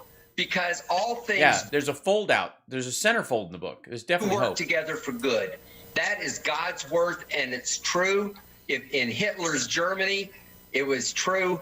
When the Romans were trying to stamp out Christianity, it's true today. We cannot lose hope. We cannot withdraw. We've got to be forceful, and we are dealing with spiritual warfare. We don't war against flesh and blood. You know that. That's the scripture. But we're dealing with mighty principalities and powers, and we who believe in the power of the Holy Spirit need to take our spiritual authority, and I try to bring out the spiritual side of this, not just the cultural and political side. Well, yeah, because you got to sell it as a Christian book. If you brought out too much of the cultural and political part of it, it would obviously not qualify as a religious book, and you have to pay taxes. Yeah. Yeah. Steve Strang. Jesus Christ. What a weird way to go out on the show tonight.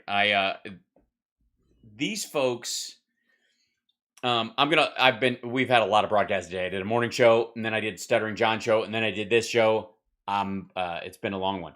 I do want to say that this back and forth about woke and cancel culture and the kind of catchphrase of the day, and right now Milley's the target, that will fade this weekend. It will be Milley who, there'll be somebody will ask for him to be called to speak before, the National Security Council or something like that in the Senate or something along those lines, or the committee rather, in the Senate, and it will gin that news up again, but this will fade as well.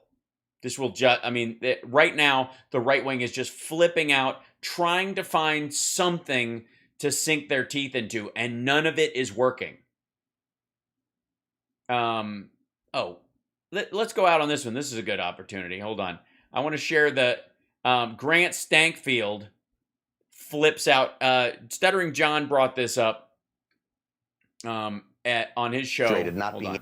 And he had this guy, Joe Sabo, he's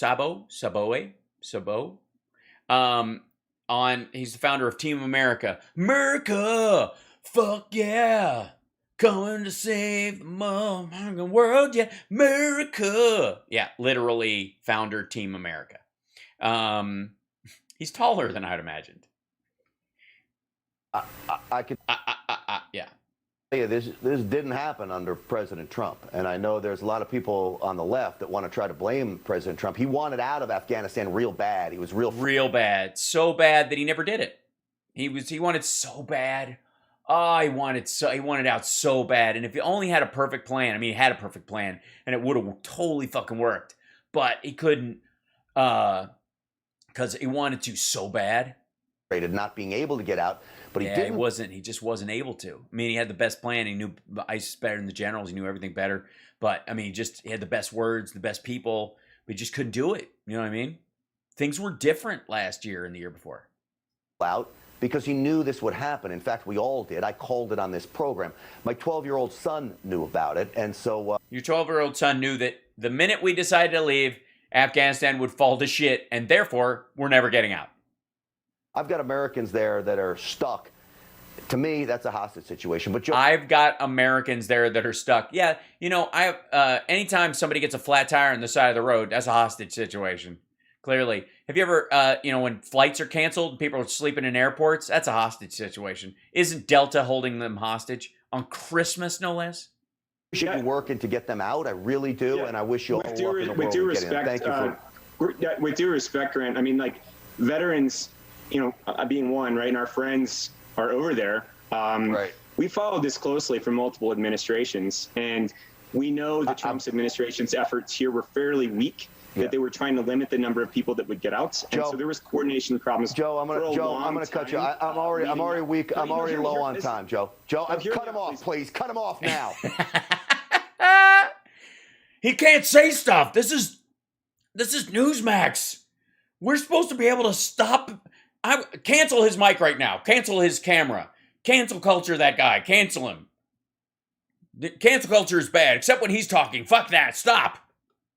Cut him off now. By the way, emotional problems? Grant Stankfield? Might want to perhaps some breathing exercises. Did you go to the Bill O'Reilly School of Journalism? Is that how this worked out? You're not going to blame this on President Trump on my show. That's not what this show is, okay? We don't do reality here, asshole, okay? You leave President Trump alone, and he had a super plan, and the super plan would have worked, okay? Oh my gosh. It would have worked, you guys. It totally would have worked, but it didn't work. He wanted to do it, but they wouldn't let him. He totally could have. You stop it right now. It's not happening. Now, I appreciate the work that you're doing. Except I don't. Fuck you. For being a veteran. God bless you for trying to get Americans out. But don't come on this program and take the talking points of the left and blame President Trump. He wasn't blaming the Trump. Trump really. He actually was being kind of balanced about it. He's like multiple. They've been dealing with trying to get people out through multiple administrations. That would include Biden and Obama, I guess, clearly. Maybe even as far back as Bush. I don't know. He seems like kind of a young guy. But he was kind of getting to, and they were limiting the number of people that they tried to get out. And that's exactly why 13 people fucking died. So fuck you, Grant Stankfield. Helping anybody. The Biden administration screwed this up from the very start. You know it. Well, they weren't there for the very start. The very start would have been last year, technically speaking, when Trump negotiated the exit strategy with the Taliban, released Baradar from Pakistani jail, 5,000 Taliban fighters and officers, many of them in the government currently, from jail last year. That would have been the beginning. That would have been, the Biden administration they didn't even come in the middle. They came in like the fourth quarter. But the country knows it. And to call them not hostages, I don't know how you don't call them hostages. They're stuck in Afghanistan. First of all, he didn't call them non-hostages in that situation. He was just saying they were limiting the number of people. He didn't even get into the whole hostage flip the fuck out that Stankfield is throwing around. No, you gotta call them non-hostage. Nobody's a non-hostage. What the fuck does non-hostage mean?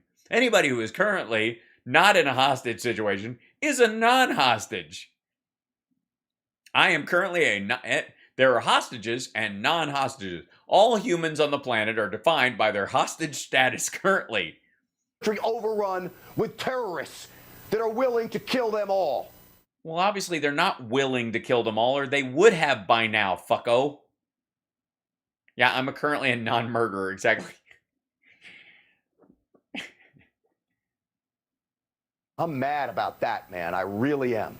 Are you? I couldn't tell. That words aren't supposed to slip past you that don't totally give Trump a rusty trombone.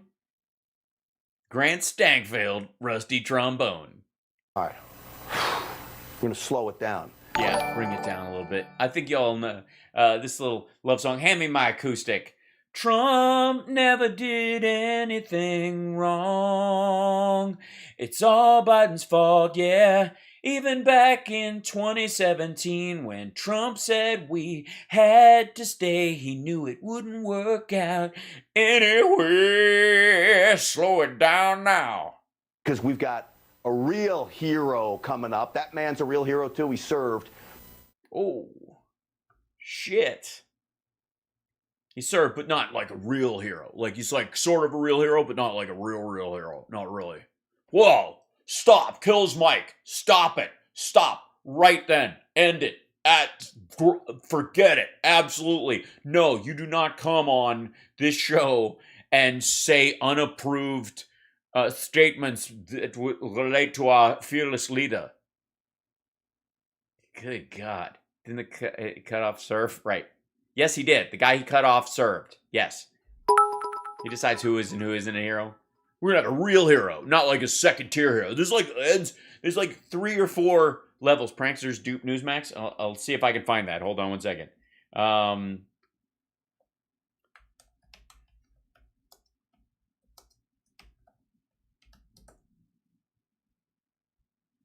Interviewing fake Paul. Let's see, videos.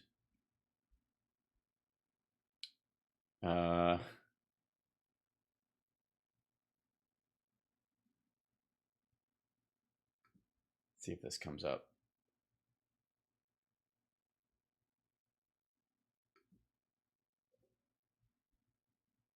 I'm finding it. Hold on. 3 weeks after a group of pranksters tricked Newsmax interviewing a Paul Wolfowitz impersonator, the right-wing network called up the fake Bush official to talk about 9/11. So they called him back. That's amazing.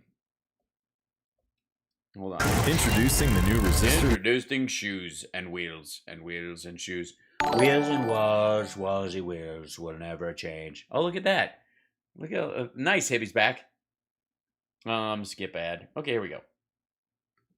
And because he wanted to be with them in solidarity. It's an amazing. Had an enormous impact on America. Yeah. Let's go now to former Deputy Secretary of Defense Paul Wolfowitz, who joined Baba Booey on the phone now.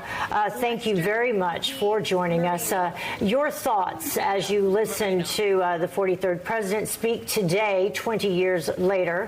What are you reflecting on? Well, it's a lot. 3 weeks ago on this program, Tom and I spoke about the war in Afghanistan and the time we were together in Iraq. And, well, those wars in Iraq and Afghanistan began September 11th, really, when Saudi Arabians flew planes into the World Trade Center. But, there's something else that started on 9/11. Saudi Arabians flew. These are subtle. And that's a different kind of terrorism, which is much worse than 9/11. And the new master terrorists make those old hijackers look like rank amateurs. If you could oblige me for a second, if you're on the air, I'd like to ask you to make an X over your head with your hands, as if you're defending yourself against something in the sky. Could you do that for me? Is he asking us to do this? What is he asking? Well, sure. Okay, go ahead, Paul. Go. All right, just make an X over your head with your hands, and now I'd like to tell you you're under arrest. And, I mean, as a friend of your station, I've got to tell you that Newsmax is a much bigger threat to America than the hijackers of 9/11. Thank you. End of that story. Yeah. I mean, Paul, thank you so much. Thank you for your service. What was that? But on a day that we're talking about unity and bringing people together, to do something like that and to say something like that does the exact opposite of the point that. Yeah, I mean, isn't that a form of terrorism? He and others would be trying to make. Yeah. How unfortunate. Wait a minute. Does she still think it was actually Paul Wolfowitz? Really unfortunate. It's embarrassing for him, really. Having been the former deputy. Oh my God, she does. At that time and could have shared. He's not even going to tell her. He knows. He's not even going to. He almost was like, that's not really him. That was a prank. And then she dove into the pool. Real thoughts with us. That's what we were looking for. He was at the Pentagon that day, and you would think he wouldn't choose this moment to be. It dishonors all those who died and all those frankly, who served in the decades hateful and intolerant. And it dishonors his boss. He totally knows. He's like, yep. How do I tell these idiots? Literally, I'm in an idiot buffet. The time, U.S. Secretary of Defense Donald Rumsfeld, for sure. But he wanted to have a viral moment because he's insecure and he's kind of has nowhere to be right now, and he's probably not very important anymore. So he had his moment, and we're not going to politicize it any further than that. Thank you, Paul, for the time. I hope you're proud of yourself. Get your little YouTube clip. All right, let's get your little YouTube clip right now and listen to people that deserve it. Jesus Christ. I was giving him the benefit of the doubt. I thought for sure he'd figured it out. Oh, shit. That wasn't Paul Wolfowitz. What? Why is the director making those hand gestures? The idea is that he's like, put your hands up and then get, that we want to cuff you above your head, which is very strange. Yeah, they actually thought, Jesus Christ, what a mess. Nobody at that table went, oh, we've been pranked. That's not really him. Nobody? That didn't occur to anyone? Let's see if I can find this. It's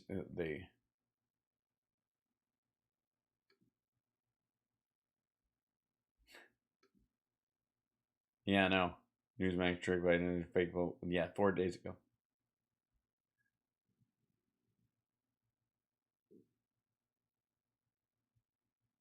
Nope. Yeah. They never figured it out? Holy shit.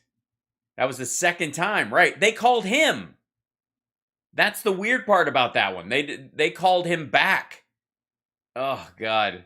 Well, if there's a better example of the absolute failure that is Newsmax, it's the fact that they got obviously, baba booied, fa-fa-fohied, Hal should call in as Mike Lindell, indeed. But he would be on camera because he wouldn't not. He would always, he has to be in on. He must call in, and be on camera because we've got to weigh the balls.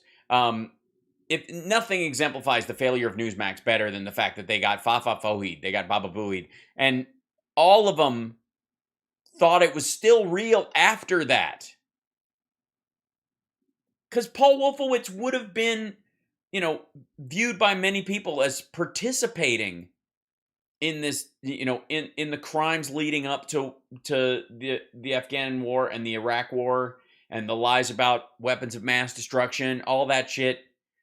How do you not know any of that stuff? Swollen Balls is from way earlier in the show. I've been on forever. All right, I'm going to sign off and let you guys go because I'll be on in the morning tomorrow for a shorter bit. I'm not going to be on as long. And I'll be on tomorrow, 9 a.m. Pacific time, and then the regular time at 3 o'clock. We went longer tonight because I'm hanging out with you, and Summer's at work, so I'm by myself at the house. So I've got to run to the grocery store and go to the gym, and then I'll see you guys in the morning. Thanks for hanging out all day. Gee whiz. Much love. Take care of yourself. Take care of somebody else. Thank you guys for all the support. Lauren, thank you so much. Christina, thank you so much. Thanks for the new subscriptions, everybody. Thank you, Robin and Thomas, for the super chats, and LM. My very first album was Kiss Alive 2. Listen to it all the time, even the solos. Oh man, the Shock Me solo on Alive 2 is my favorite live solo ever. Lulu Girl, thank you. Awesome. Thanks for the new subscriptions, guys. Thanks, Shadow Woman and Tony and Norman for the gift subs as well on Twitch. Templeton, thank you so much. Dead Sea Genesis, thank you again. Payment for a front seat to the Sparks Bongino fight. That's great.